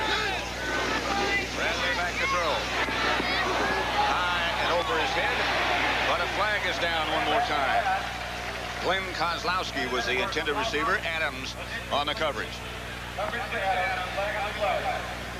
Interference, number 40 defense. First down. That's Michael Adams on defense. It was interesting. Yesterday, Mike Ditka was saying, we think we can throw the ball a lot to Kozlowski today. Then we talked to Jim Moore. He said, we'd like to force him to throw because we think that they don't have anyone that can get open against our defensive backs. I don't know about that. They didn't talk about penalties, though. No. They've had 2 on the last 2 series. Maybe just into the ball. No. Incomplete. And no flag this time.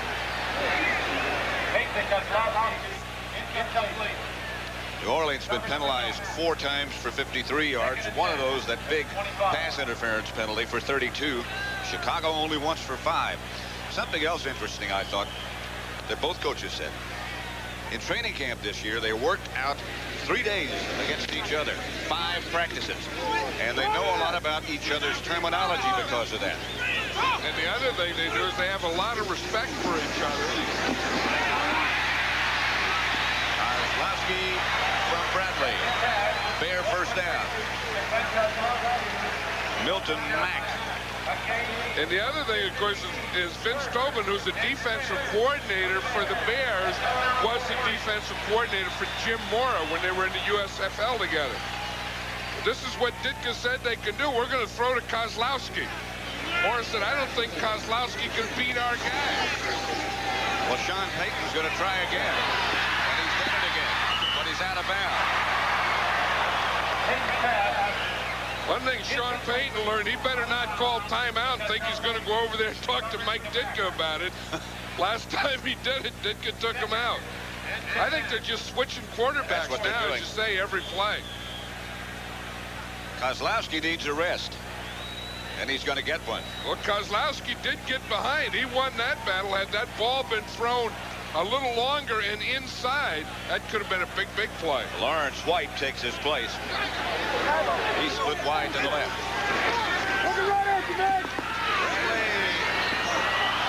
Intended for Kent, who can't hang on. Don Kent's having a bad day today. He got those dropsies. Forcade is 11 out of 22. 1 touchdown, 1 interception. 125 yards. Bradley, 56 yards. Payton, 3. I think the thing is, I think that Bradley is probably the better quarterback, but he's been here less time. Payton's been here longer, but he's not as good as Bradley. Well, again to Kozlowski.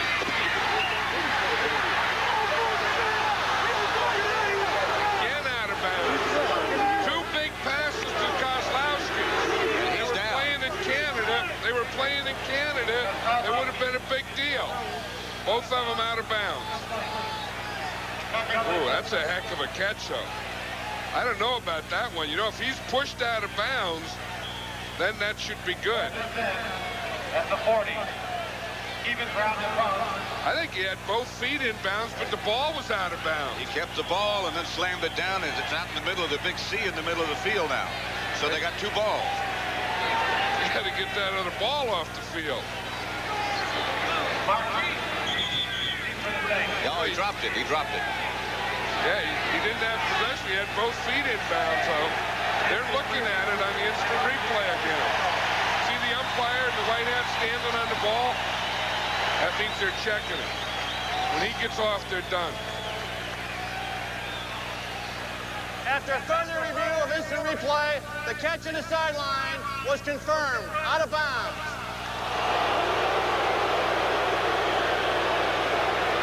Well, that was good. I mean, he didn't catch it anyway. It wasn't a catch, was it? No. But his feet were good, though. And it was a heck of an effort. He had half the deal. Eric Martin hit it again, and they got it again. The Saints got the punt blocked this time, and they're not going to call this one back. Michael Adams is the man who got the hand on it.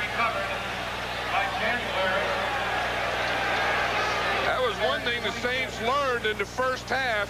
that if we overload, if we go for the pressure, we can get there.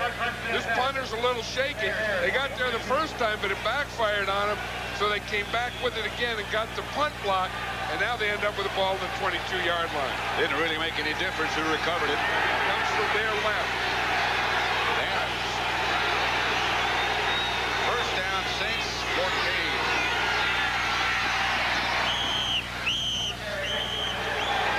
That was Jean-Baptiste. Garland Jean-Baptiste. I think they probably wanted to give Dwight Beverly a rest. He's been doing all the running. He's been doing the blocking. He's been a real workhorse of this Saint offense. And probably they get a good feel for this when they get a fresh guy in there. Well, they got 7 yards, so 2nd and 3. Fort Cade again to Baptiste. Altoff stopped it. Jean-Baptiste, the ball carrier. Brought down by Bell and Altoff.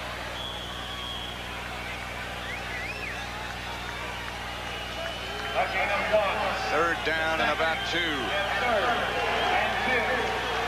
Beverly's back. Baptiste is still in there. And they'll go with 3 running backs. Baptiste split on the flank to the right. Fort Cade. Had a man in the end zone. He had Baptiste. And he couldn't hang on. I think that was a good call, though. They were 3rd and short, and you'd think that maybe they would run the ball, but they really haven't been successful running the ball that well. They can pick up the half-yard or so, but that 1.5 yards was a long yard and a half. There. And he throws the ball right there. He did everything that he had to. That's what Fort Cade said. That's as good as I can do. Kemp will try to field goal from 31 yards this time. And he got it. He's 2 for 3 today, and it's 17-13. Bears over New Orleans.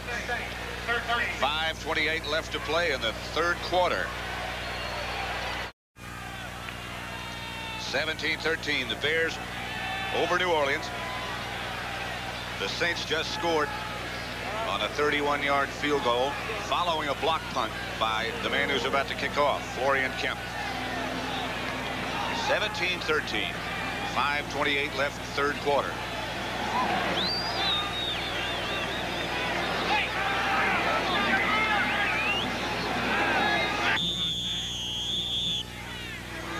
Kozlowski and Knapsik back deep. Short kick this time. That'll be Kozlowski. Well, it wasn't so short. All the way back to the 1. This guy's an exciting player.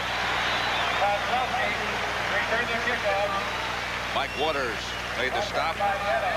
Next Saturday, CBS Sports presents one of college football's greatest and oldest rivalries. USC Notre Dame. Live at 1:30 Eastern Time. That's what the two did yesterday, both with impressive wins.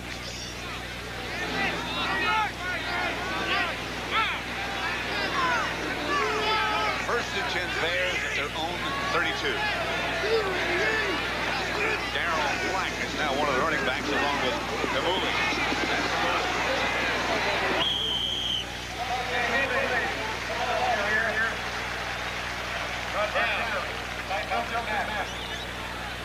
A gain of 7.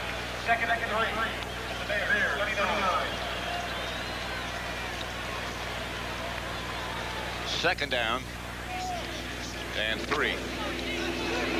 What a tough day for the runners. It really is. You look at those numbers. The average yard a carry. Okay, here's a movement. That didn't help his average either. Bruce Clark. Up easy, up easy, up easy.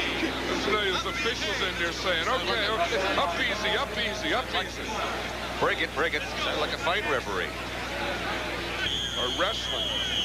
I heard one of the players last night at practice of the Bears, John Relt, was saying that he had a wrestling promoter call him during this thing. And he's thinking, if this thing's over and he doesn't have a job, maybe some of these offensive linemen there will go to pro wrestling.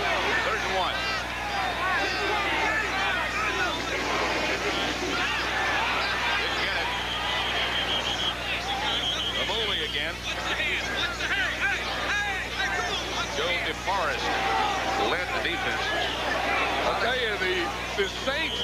this one. Watch this battle here before all the talk.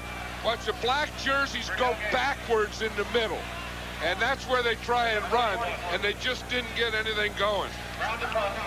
Tony Elliott just caved things in the middle. And the guy he came in was Mark Rodenhauser, the center. He just knocked him back into the ball carrier.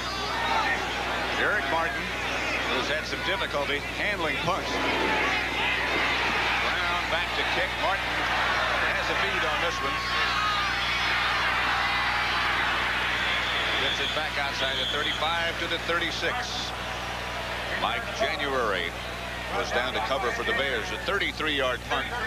Return 10 by Eric Martin.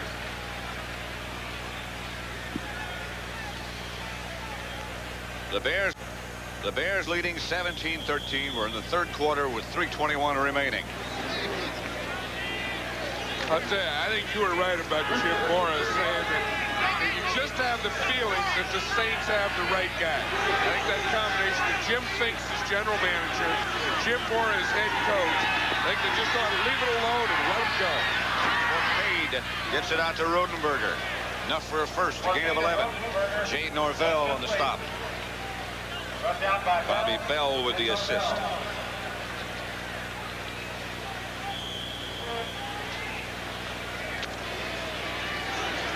Kozlowski on the sideline. You can see why Mike Ditka is so fun to him.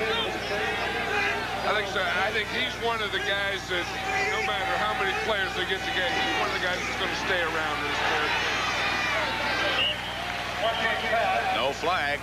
Malcolm Scott, the intended receiver, again Forcade under heavy pressure from Bobby Bell, or Bell out on the coverage as well.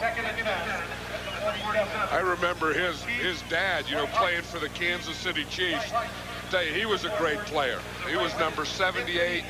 He was all over the field. I mean, he was a linebacker. He'd blitz. He would cover. He would snap on punts. He was one of the best all-around athletes who ever played. He wore the high-top shoes, didn't he? Yeah. Intended for Dawsey. And if he caught that, that is one heck of a catch. Now they say it's incomplete.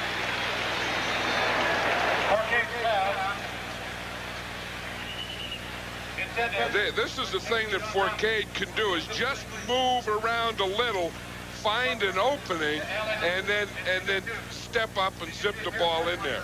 Of course, we see that he didn't hold on to it. Egypt Allen is the injured Bear. That's the second time for him to be helped off. We talked about Ditka and his staff and what a good job they've done. We asked Ken Kaplan, who's the offensive tackle for the Saints, about the preparation by the New Orleans coaching staff. His staff is incredibly positive, but I think that has a lot to do with the situation, though. But they've prepared us incredibly. They've kept things basic, but I've never been more prepared. The first game I played when we played the Rams 2 weeks ago, I've never been more prepared in my life to play a game. There's one of those guys, Kaplan, that will certainly benefit from these 3 games when they start paying off for the playoffs and the Super Bowl. Well, you know, they're going to get, because the anyone that played in 3 games is going to get a half a share of a championship and Super Bowl check. The other thing, a guy like Kaplan, anyone who's been in the league 3 years and then 3 games is going to qualify for a pension. A guy like Kaplan also has a pension money, and if a player played 3 games, then his team made the championship and Super Bowl, they'd come up with $27,000. There's Forcade with some room. Incomplete. He's saying that his receiver was knocked down, and here comes the flag from the other side of the field. Forcade talked him into it. Did. I'll tell you, he saw it all the way, and he started to point, and then the official bought it. Because the official came, the flag came from the other side of the field. The guy on this side didn't call it. So they're going to have one of those things you call a conference. The ball could not be caught. Therefore, there's no foul, no interference. I don't know who decided that it couldn't be caught. I don't know why that couldn't be caught. He tripped. Completion. Who are these guys to judge whether it can be caught or not? Oh. Tell you what, the Saints have gotten the bad end of almost every call that's taken place today. Barnhart gets it off the side of its foot, but it gets a great bounce. Goes out of bounds at the Bears' 6-yard line. 47-yard punt, and that's what they net out of it. Next week here on CBS, the Giants will play St. Louis, Atlanta, Houston, Green Bay, Detroit. San Francisco plays these Saints. Dallas, Philadelphia. Tampa Bay will entertain the Bears. That's where John Madden and I will be. Bradley coming in as the quarterback on first down. Sean Payton standing down on the sideline by Mike Ditka. Mike, he's having a great time with those quarterbacks. He's running in and out.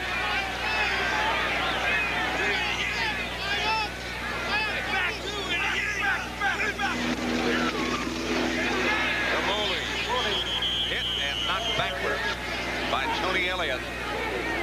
I think Kamoli and Beverly are going to get together after the game and say, boy, the running was tough in there today, huh? Boy. That's Tony Elliott in there, 99. He's the nose tackle. Just takes on the center, throws him to the side, and here comes Kamoli. They say, it's not supposed to be like this. There's not supposed to be big old walls up there. 2nd and 9.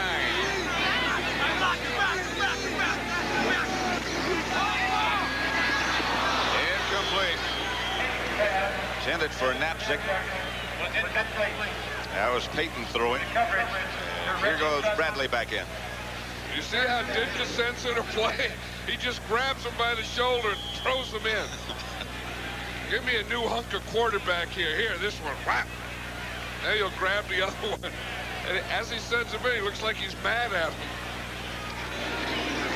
3rd down. And 10. 9 make it.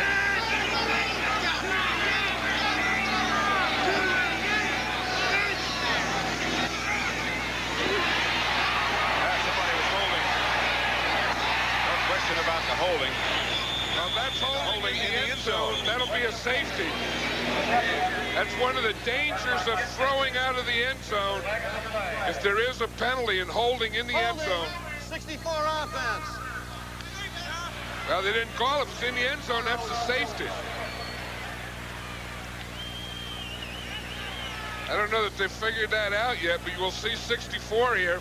He's the right guard, just going out of the frame. Then he comes back in and he holds.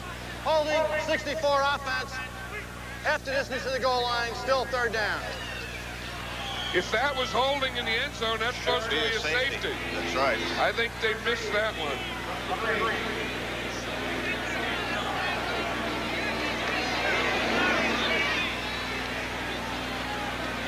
Here you can see it down there. That was right at the goal line. Chicago timeout. Bears call a timeout. They only have one left. You remember the other one caused a stir over on the sideline. There's a timeout on the field. 17-13.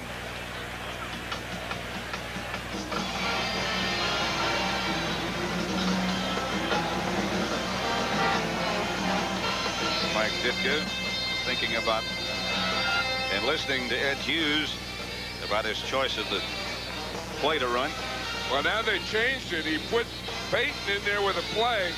Now I think he's going to change it and put Bradley in there. 3rd down, and the Bears are 0 for 9 on 3rd down. If you get in a situation like this, too, John, that close to the goal line, if you do have to punt, and punter doesn't have as much room, and he's had problems all day. Well, that's the thing. You know, when you're in there, you always try and get the ball out beyond the 5-yard line, because then that gives your punter the 15 yards.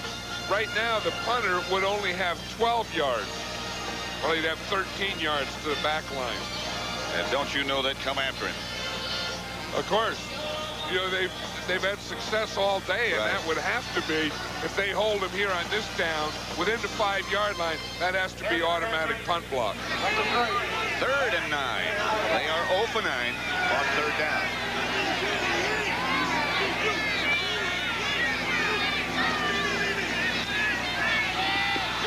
Ball up in the air. Batted up in the air. And Larry McCoy got a hand up to deflect it. And now that situation arises. I would be surprised, as I say, that the Saints don't go for a punt block here because, one, the guy doesn't have the full 15 yards normally, and two, they've already had success coming free in the punt block. They blocked 2. And with a score 17-13, I don't think there's any reason to play safe.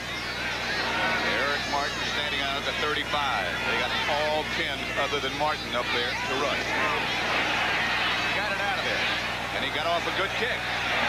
Martin handles it up to 40. Got 1 block. Well, there's the penalty flag again. He got 1 from behind. 1 block. And you know that it has to be against the Saints. They really didn't go for the all-out punt block, and that surprises me. I would have definitely gone for that punt block there. Illegal block in the back. Number 24 of the receiving team, 10-yard penalty, and then a 1st down. He got a 37-yard punt out of there. Martin returned at 10. They lost that 10 on the penalty. Well, they've gotten the short end of the stick on these penalties. I mean, they've been not only killed by their special teams, but by the penalties today.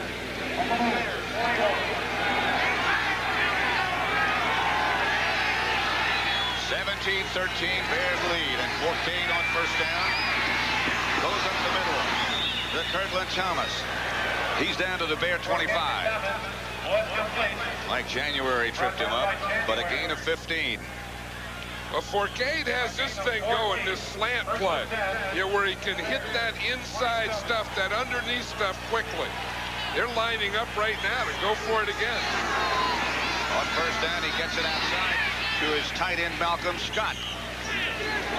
Almost broke a tackle. 22 seconds left in the 3rd quarter. They're going without a huddle.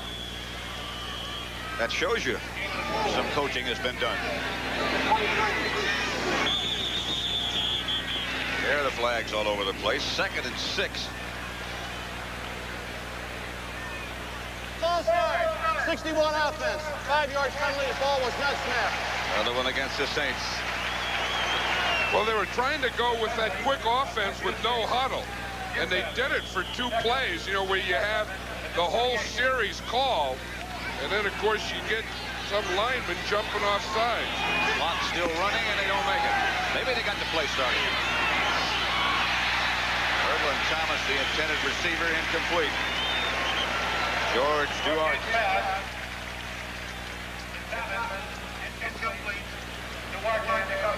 The period ended before this ball was snapped. Therefore, we'll replay the 2nd down. That's the end of the 3rd quarter with the score.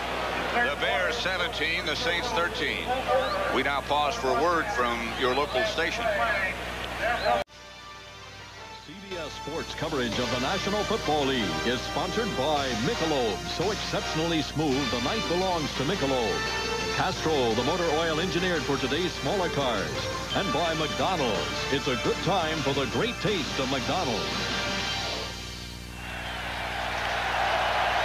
A chant of "Let's go Bears" from this sizable crowd at Soldier Field. The Saints are on the move, but now they're moving against the wind. 2nd down and 11 from the 28. Forcade to Beverly on the draw play. Gets to the 25. Picked up 3. Mike Stoops made the stop. 3rd down. Yeah, the blitz ran right by. Watch the blitz here. He's going to run right by the ball carrier. He's free. They get the blitz up the middle. Watch him. He comes free. Can't stand prosperity and runs right by the draw.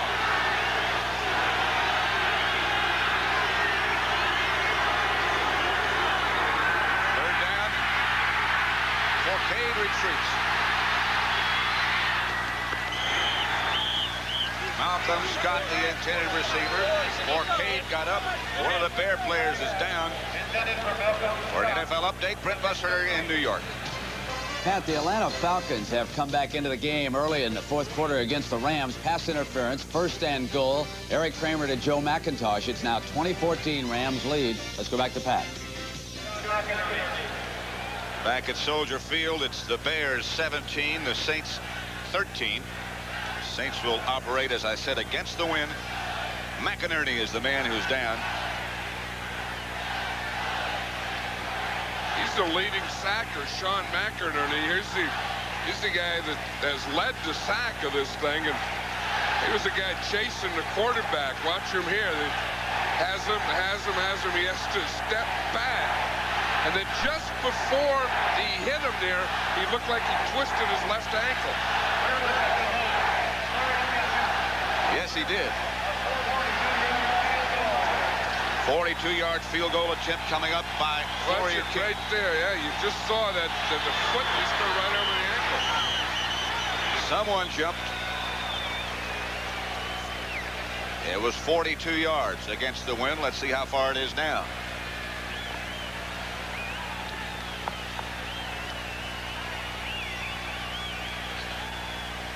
I've seen everything. We have referees wearing sweatbands now. They got the rules written on there. Gene Barth has it on his right wrist. Yeah, all the holding in the end zone for safety. The defense was in the neutral zone, made contact. The right offensive end moved, so we're going to offset the fouls.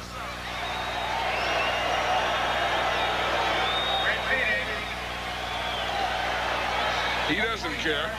He doesn't care what they do. He said that happened up there, not back here where I am. Again, it's 42 yards. High snap. That's got enough. That's good.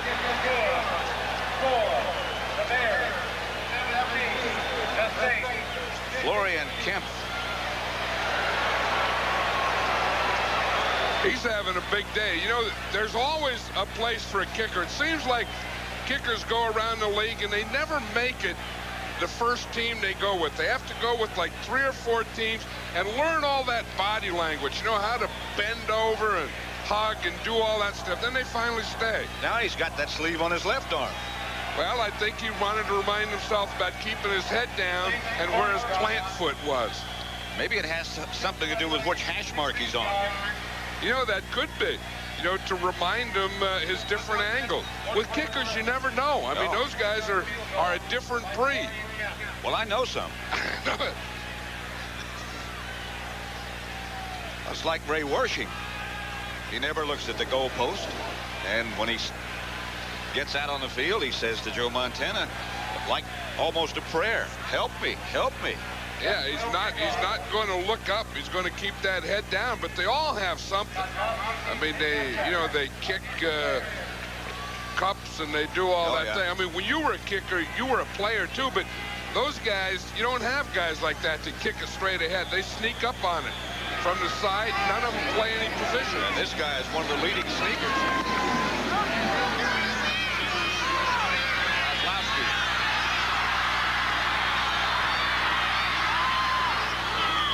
Out to about the 23-24, return of 18. Darren Gottschalk is the man who made the stop. The Bears' lead has been cut to 1. Yeah, you have to admire the Saints. I mean, they haven't really had a lot going for them today, and it seemed like every break that would come up would go against them, but they've just hung in there, and they just kept fighting and fighting and fighting, and here they are. They caught up within 1 point.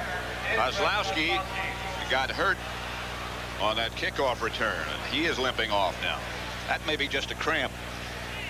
Looks, it's his right calf that he grabbed. He's done a lot of running. Good news is when you grab it, a cramp. Bad news would be a muscle pull.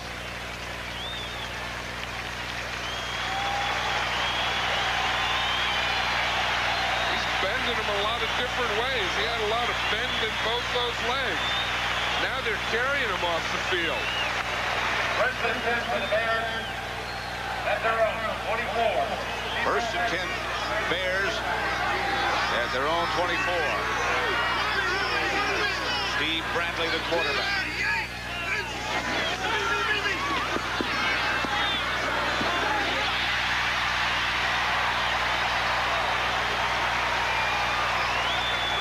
Saints are saying incomplete. The officials are saying is complete. Gary Mullen made the catch right off his shoe tops. I'll tell you, that is a heck of a catch. He had to work back and in and down to the ball, and he caught that thing. That's pretty good. I mean, that was a good move. Coming back, working back to the ball. Now it's Peyton, the quarterback. Chris Brewer hammered. I'll tell you, there's some pretty good comments going back and forth out there. Well, they got the two things going that you like down there. They got the good hitting followed by the good talking. Still working on Kozlowski down there in the bench. 2nd and 10. No gain for Brewer. And Bradley's now quarterback again. Ditka changing every play.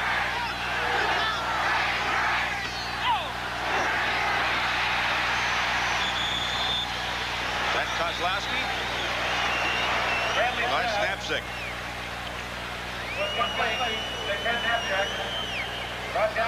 Hey, that was Steve Bradley threw that one in there, though. That was a pretty good throw. Seems like both quarterbacks in the teams have had some success throwing that inside pass. Knapsick does a nice job of getting in there and turning his body, but he paid for it as a result. He got up there in the air, turned his body, and then it looked like he came down right on his back. Sometimes you do something that's a nice job and you pay for it. You think about pressure.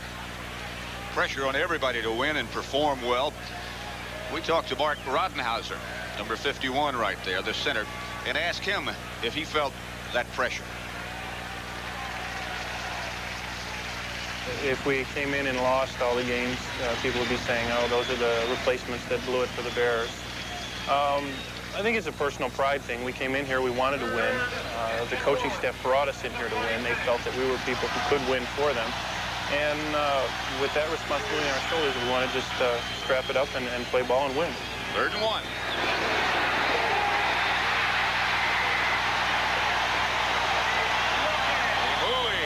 That's by far his longest run of the day, and the Bears' first 3rd down conversion of the day.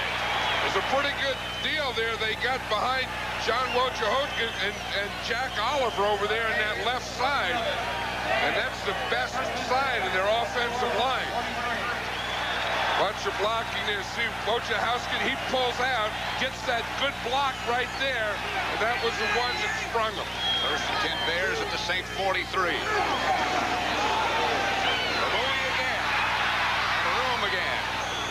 Looked like he might get more for a moment. Stopped by Milton Mack after a pickup of 4. Got a little block that time from Chris Brewer. The other running back was leading him out there. And finally, we're softening this thing up. We've been banging in there all day and coming up with nothing. We're finally getting them softened up a little here. 2nd and 6.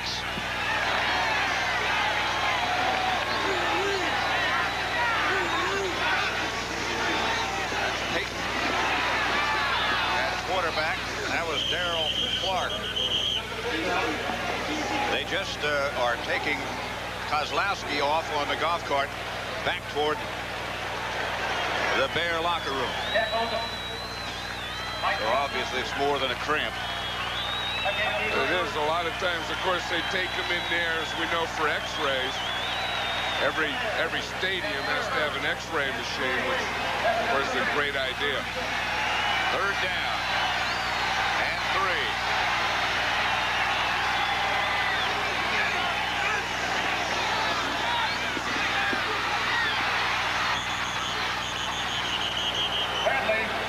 Scott Leach led the defense, the 3rd sack by the Saints by Pat Swoops. Well, the Saints have the same idea here. If you get them in a passing down, go for the all-out blitz. Don't give them a chance.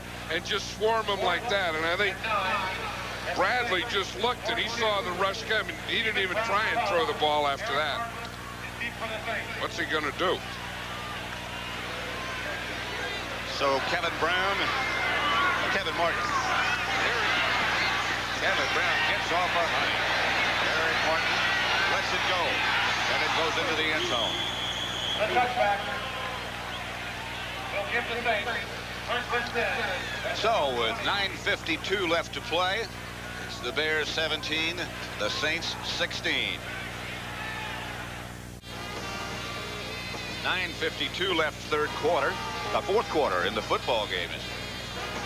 That's what's happened so far. The Bears have gotten 17 points off 3 New Orleans turnovers, and that's their total. They've been held to 67 yards rushing, and Florian Kemp is 3 out of 4. Kicked 3 long field goals. What's your impression so far of the game? Is it as good as you thought? I think it's about like I thought, that if someone's going to win it, they're going to win it with their defense or special teams. 17-16, I still feel that same way, that really the defense is ahead of the offense. Neither one of them can really stay consistent. So he who comes up with a big play in defense will win this in the fourth quarter. First down, Saints. Wide Beverly. Gain of 6, stopped by John Norris. Brought down by Norris. Again, 6. John Forcade has been under pressure by the Bear blitzing all day long.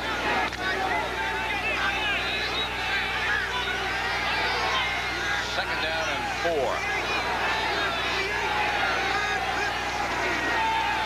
Beverly again, he had some blocking this time. He'll have a first down. Mike January made the stop, a gain of 4. He gets it just outside the 30, and that'll be enough for a first. A gain of 5. That's one thing that I always felt, that sometimes you can't get running in the first half, that you have to run, you have to beat on them a little, and then you get them softened up, slowed down, and then it can come in the second half. And you can stop some of that blitzing. That's Batiste. Jim Altoff on the stop. Seattle 37. And in that Seattle victory, Steve Largent caught 3 touchdown passes, 15 receptions for 261 yards. The 15 receptions, the yardage, both Seattle club records. 2nd and 7.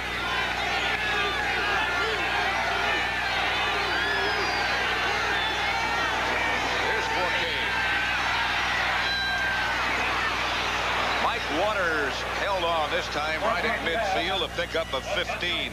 Bruce McCray stopped it. Waters does well. Look, he's the second tight end in the outside. He's going to come in, and now he has to come under control. He's going down to both knees, and he makes a catch back to his side. That was a pretty good adjustment. Being able to come under control, slow down, go down to your knees, and shield the defender off. First down, Saints at midfield. They trail by a point. Forcade to Baptiste. Mike Stoops on the stop. What the Saints need here is they need another first down or 2, and then they'll be in field goal range. Of course, in the way Kempf is kicking here, that's about as good as you need. Just over 7 minutes remaining. 2nd and 8. Of course, they still have that Bear defense to contend with to get those 2 first downs. Forcade has Eric Martin, and Martin has the ball. Flag down, the flag on the play, and it's got to be holding. I think it's against the Bears. Maybe it is. I think it could be. Illegal use of the hands on number 96 defense. A push to the face. Penalty refused. First down. Greg Fitzgerald. Number 96, but the Saints have it in good shape. I tell you, you have that penalty back there, and you forget about the catch that Eric Martin made. I tell you, it was a stop and go. You see, he runs the stop, then get the defender to come up, and then Eric Martin just caught that ball off the top of his helmet. That could have been 6 very easily. They're at the 20. Baptiste hammers straight ahead to about the 15th.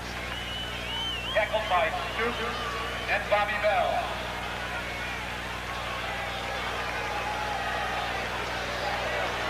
The gain of 5. Second is 5. And the Bears. Mike Ditka's saying we need that defense now. That defense we're talking about, we need a turnover here because they're in definite, darn near automatic field goal range. Here's Forcade. The one thing he doesn't want is the interception.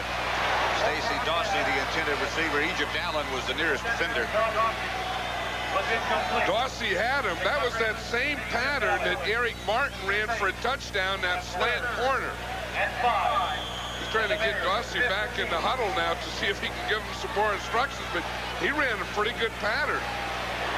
Maybe that wasn't the one he was supposed to run. Could be. It looked good from here. 3rd and 5. Martin is wide left, Dawsey wide right. Flag is down. It was intended for Martin. And it's going to be against the Bears, against Bruce McRae. Incomplete. There's a no flag. Interference, 31 defense. First down. 31 is McRae. Now, he doesn't look back. You see, he's looking into Eric Martin, and now when he turns around, he had already bumped him before the ball got there. Well, I don't know. That ball looked like it was out of bounds anyway, didn't it? It's 1st and goal at the 5. The unbeaten Bears. That record in jeopardy. Saints are 2-2.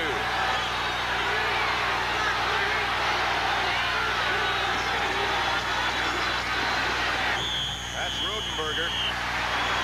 He just got to the line of scrimmage. Didn't get his half yard, or just about got his half yard on that. Yeah, I'm wondering right now what the regular Bears and the regular Saints are thinking. I mean, they say these games are going to count. I think they have a suit-up between the National Labor Relations Board, maybe regarding this game. But what are they doing right now? Are they rooting for the Saints to get in and the Bears to stop them, or what, or do they care? I don't know. Is down after another yard and a half. I think somewhere Jim Mora ought to take a shot here because you have the field goal, and I think instead of just running another play, he's run 2 plays in here. I think you ought to take this 3rd down to take a shot into the end zone. Because just to run a 3rd down and not make a touchdown and have to kick a field goal doesn't make a lot of sense. They haven't been able to run all day. And they get another Saint player down. There's a timeout on the field. The Bears lead it by 1 with 4:47 left. Come from work, you know I'm tired of beat. Try to make some supper, but I can't even eat. Jump in the shower, watch the world from my back. Gotta get you, baby, that's a natural fact. In the night time, that's the right time. I wanna be with you in the night time. The night belongs to Michelob. Delta Airlines flight attendant Irene Luckwitty loves to fly. Are you still here? My son was supposed to meet me. Well, I'll wait with you. That kid is always late. What she loves most are the people she meets. Must have got caught in the rain. He was even born late. Irene is what Delta's all about. Irene. Yes? Are you married? Yep. 2 kids. Late again, Joey. Love to fly and it shows. What does this ski resort in the Alps have in common with? This rooftop restaurant in Rome. Or this medieval dining room. And this California windmill. They're all part of the world's largest lodging chain and instant reservation system, Best Western, with distinctively different hotels joining our family all the time. Best Western, the right place to stay at the right price all over the world. So call us now. Call 1-800-528-1234. Best Western, 1. A classic rivalry. Two teams that inspire the best in each other. USC battles Notre Dame, ignited by Heisman frontrunner Tim Brown, next Saturday on CBS Sports. 4:47 left. Pat Summerall with John Madden at Soldier Field, Chicago, where the Bears lead the Saints, but just by 1. And the Saints are at the Bears 3. Now, the Saints want to call a timeout. Maybe they were going to take a shot. I don't understand that, why you take a timeout after a timeout. I mean, how you can get confused. You just had the whole timeout to do this. And then they call it and they take a timeout. I don't understand that. But who says you can understand anything that's happening this season? No. I think 87 is going to be the football season and nothing made sense, starting with a strike.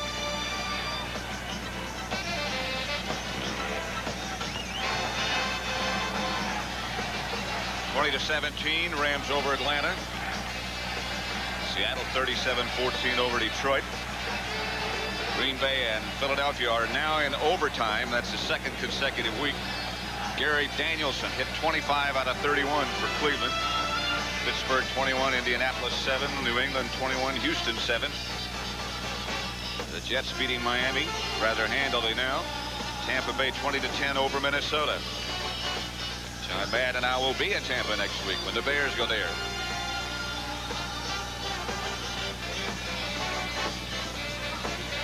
Almost everyone thought the crowds would be larger today. 46,813 here. Cincinnati drew over 40. 35 in Green Bay. Pittsburgh 34. Didn't do so well everywhere, but attendance is up.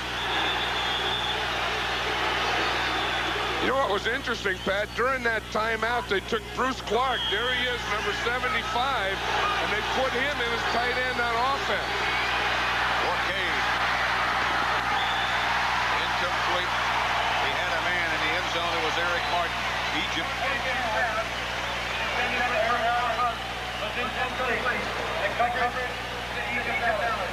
I think that was the thing the Saints had to do, though, is come down there on third down. Malcolm Scott, their tight end, went out with an injury, so they needed 2 tight ends. So they brought in Bruce Clark, their defensive player, put him at the other tight end. Then they rolled away from him, but they needed a tight end. I think that's why they took the timeout. They used Bruce Clark. He does a pretty good job. That's away from the play. But they had that option pass to run. It didn't work, and now they go for the field goal. Egypt Allen was the Bear defender. This one is from 21 yards. Reardon holding. Florian Kemp trying to kick his 4th field goal of the day.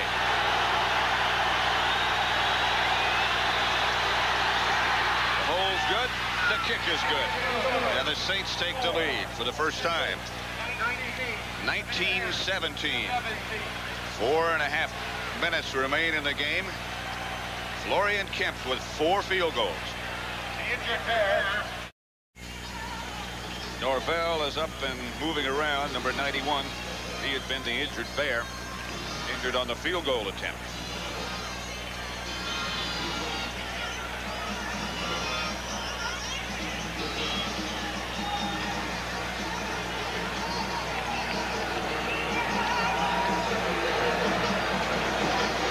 An interesting score.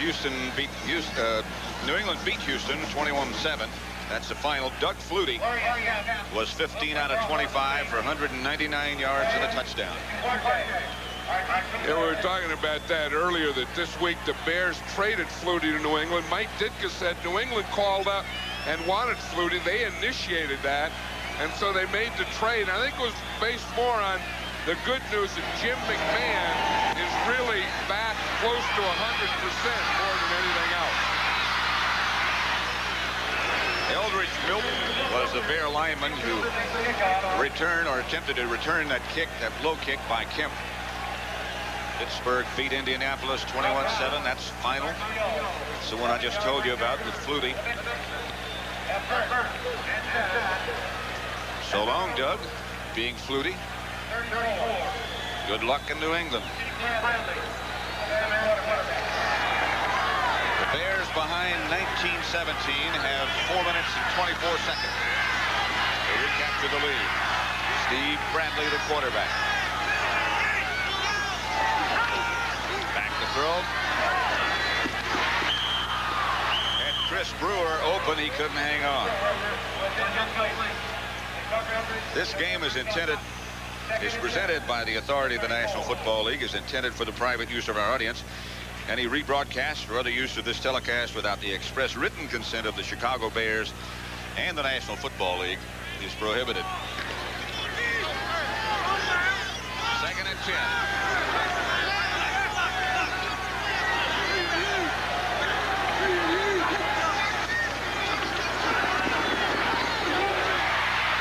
By Brewer from Peyton, and Brewer gets into same territory.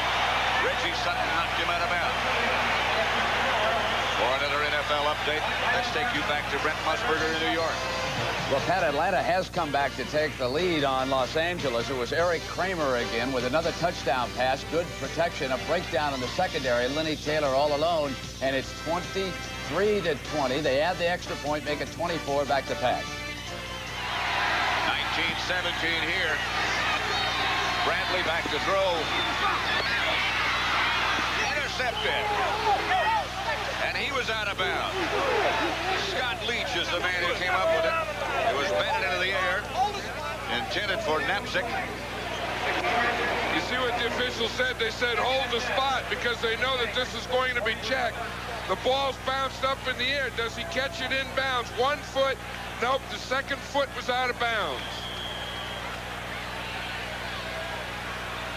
Look at this. The ball's going to be bounced, tipped up in the air. That guy going for the interception. The first foot was in, the second foot was out. So the Bears dodged one there. 2nd and 10. Peyton, the quarterback, is hit and sacked and lost the ball. The Bears get it back. 4 sacks by the Saints. Antonio Gibson and Larry McCoy. I'll tell you, Larry McCoy came from the right side here, and he doesn't even see him. He just comes right here. Peyton turns right here. He's whapped here. No one blocks him at all. That's him as the outside man there. Just comes inside. 2 guys double Clark. No one blocks McCoy, and he welcomes Peyton helmet to helmet, paint to paint. 3rd down and 15. Bradley out of the sprint, chase and sack. Again, it's Larry McCoy. Jack Oliver was blocking him. McCoy is a linebacker. Now he gets down here as a defensive lineman. He's going right here against Oliver trying to block him. He wins that battle and gets the sack. Jack Oliver's number 71. McCoy starts to the outside, gives him the inside rip, just runs right by him and comes up with a sack. That could be the game-winning sack right there. Evan Brown back to punt. Eric Martin back deep for the Saints. Another good kick. Chases Martin all the way to the 5 where he drops the ball and falls on it this time. That's 3. He is mishandled today. And that could be a game-losing fumble up there because now with the Bears defense, what they have to do is put the pressure on them, and they can come up maybe with a turnover or at least with good field position out of this. Eric Martin tends to make this an exciting game. He does. I don't know that inside the 10, he should have even tried to field that ball. Had he just let it go, maybe it would have gone in the end zone. And the way he's catching them anyway, it's always a thrill.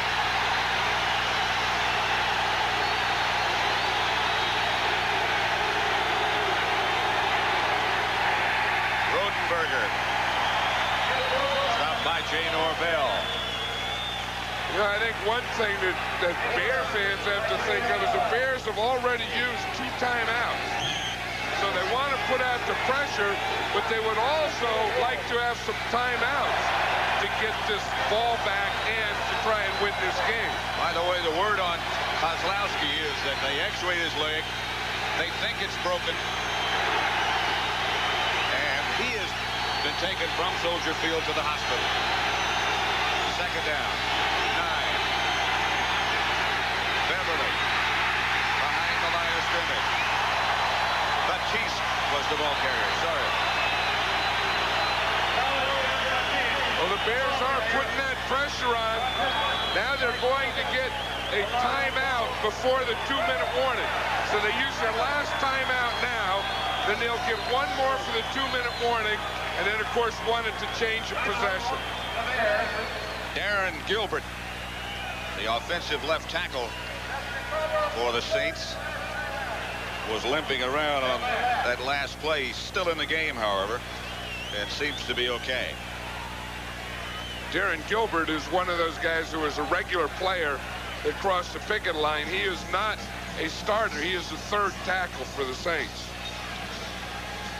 Here's Michael McCaskey, the leader of the Bears, down on the sideline.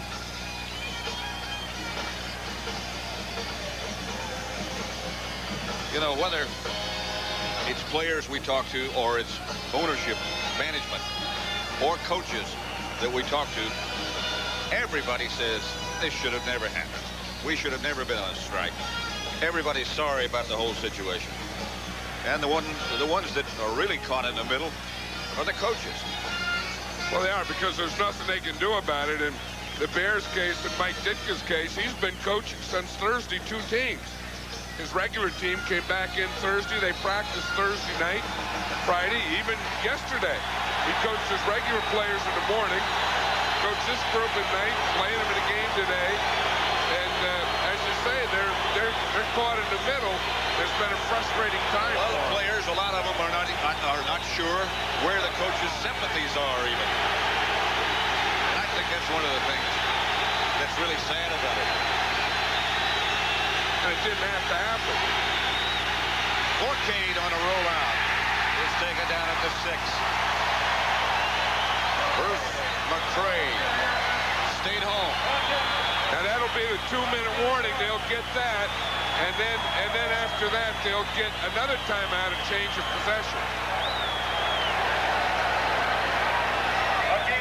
There's Gilbert. Saints by 2. Bears put the pressure on. He gets it out of there. Frank Harris. Bears lets it bounce. It goes out of bounds. Something happened. They kicked and snapped the ball before they're ready for play. We got to do it over. The umpire wasn't standing on the ball. They didn't give him the ready to play. The Saints just snapped the ball. Put 8 seconds back on the clock. It should be 2 minutes even.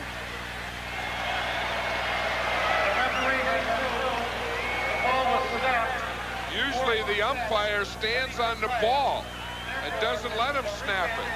The center must have just taken it away from him and snapped it. Don't you think this makes the Bears and their fans happy? And Tommy Barnhart unhappy, because he's got to do it all over again. And they're going to come after him again. He got off a better kick.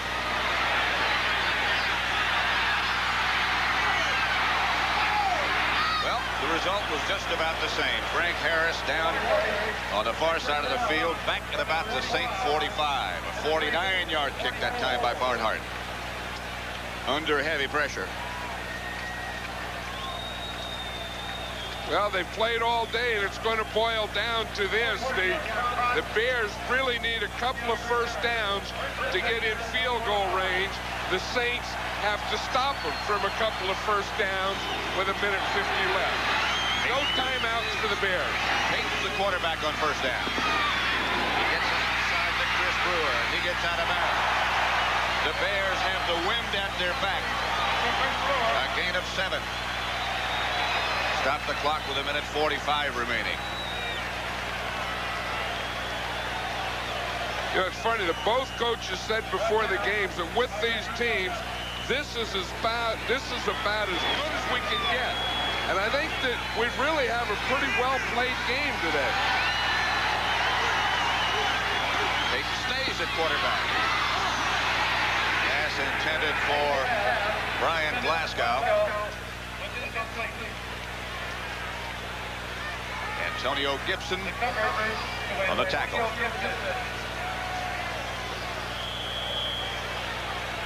New Orleans leads Chicago 19-17. We're in the fourth quarter at Soldier Field with 1:42 remaining, and the Bears out of timeouts.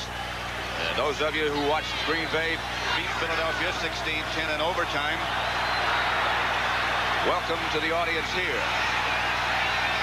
Tim Lasher is the Bears place kicker. Flag is down. Pass is picked off by Reggie Sutton. Sutton's still on his feet, but remember, there's a penalty marker down. Peyton's pass was intercepted by Reggie Sutton.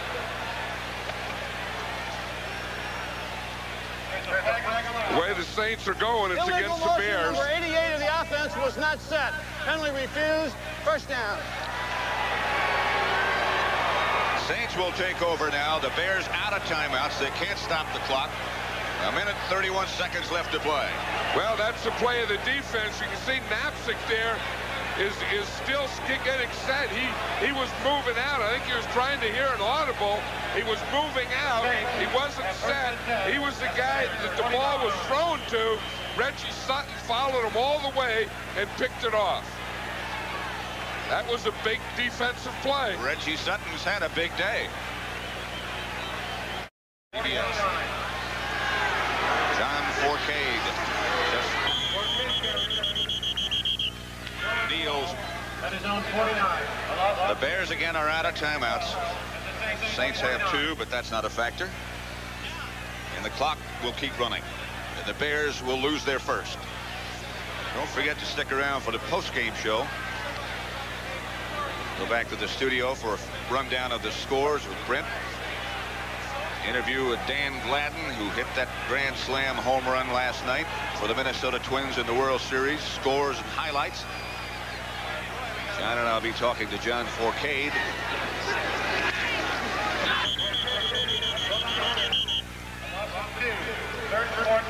Saints will improve their record to 3-2 under Jim Mora. Bears will drop to 4-1. So it's interesting that after this, I guess it's been 5 weeks of play, there's no undefeated team in the NFL. Bears, of course, were the last. They were the only team today. Saints picked up a victory. You have to respect the way they hung in there against this Bear team here in Chicago. Mike Ditka's surprised that anyone could favor him with no players, but I thought that they both did a good job today, both teams. Please check the seating area around you as you leave the stadium. Make sure you That'll do it. And as far as we know, that's the end of the 3 weeks of play by the replacement teams. John Forcade hit 16 out of 34 for 198 yards, 1 touchdown, the only one that the Saints scored, and 1 interception. And I agree with the assessment. Again, on the subject of Forcade, he can play in the NFL. Well, you know, he's the type of guy that just needed an opportunity. I guess coming out of college, they thought he was too cocky. And I remember saying that I think that's good. I think cocky for a quarterback is good. You think back to the quarterbacks like Bobby Lane and Norm Van Brocklin, and you think of, you know, Joe Namath, Kenny State, all those guys had that cocky thing. And I'm not saying that John Forcade is in that class, but I don't think that cocky is negative in a quarterback. I don't either. Plus, it's obvious he has the leadership qualities that you need. I think that's the type of thing that, you know, comes out of this replacement football. And I don't know that anyone says it was good, anyone says it was needed, but it did give some players opportunities and guys that are going to take those opportunities, and they're going to be in the NFL for a long time. John, I thought it was interesting. We were talking with Mike Ditka yesterday about his regular team, the regular Bears, who came back and worked out, what, 3 times this week? 3 times, yeah. They worked out Thursday night, Friday, and then they worked out yesterday morning. And he said they looked great. And Jim McMahon was throwing well. And he said the biggest difference, though, is they have the speed and quickness that these other guys don't have. For John Madden, this is Pat Summerall saying so long from Soldier Field in Chicago, where the final score was the Saints 19, Chicago 17. Stay tuned for the NFL Today, the post-game show with Brent Musburger. You've been watching CBS Sports coverage of the National Football League.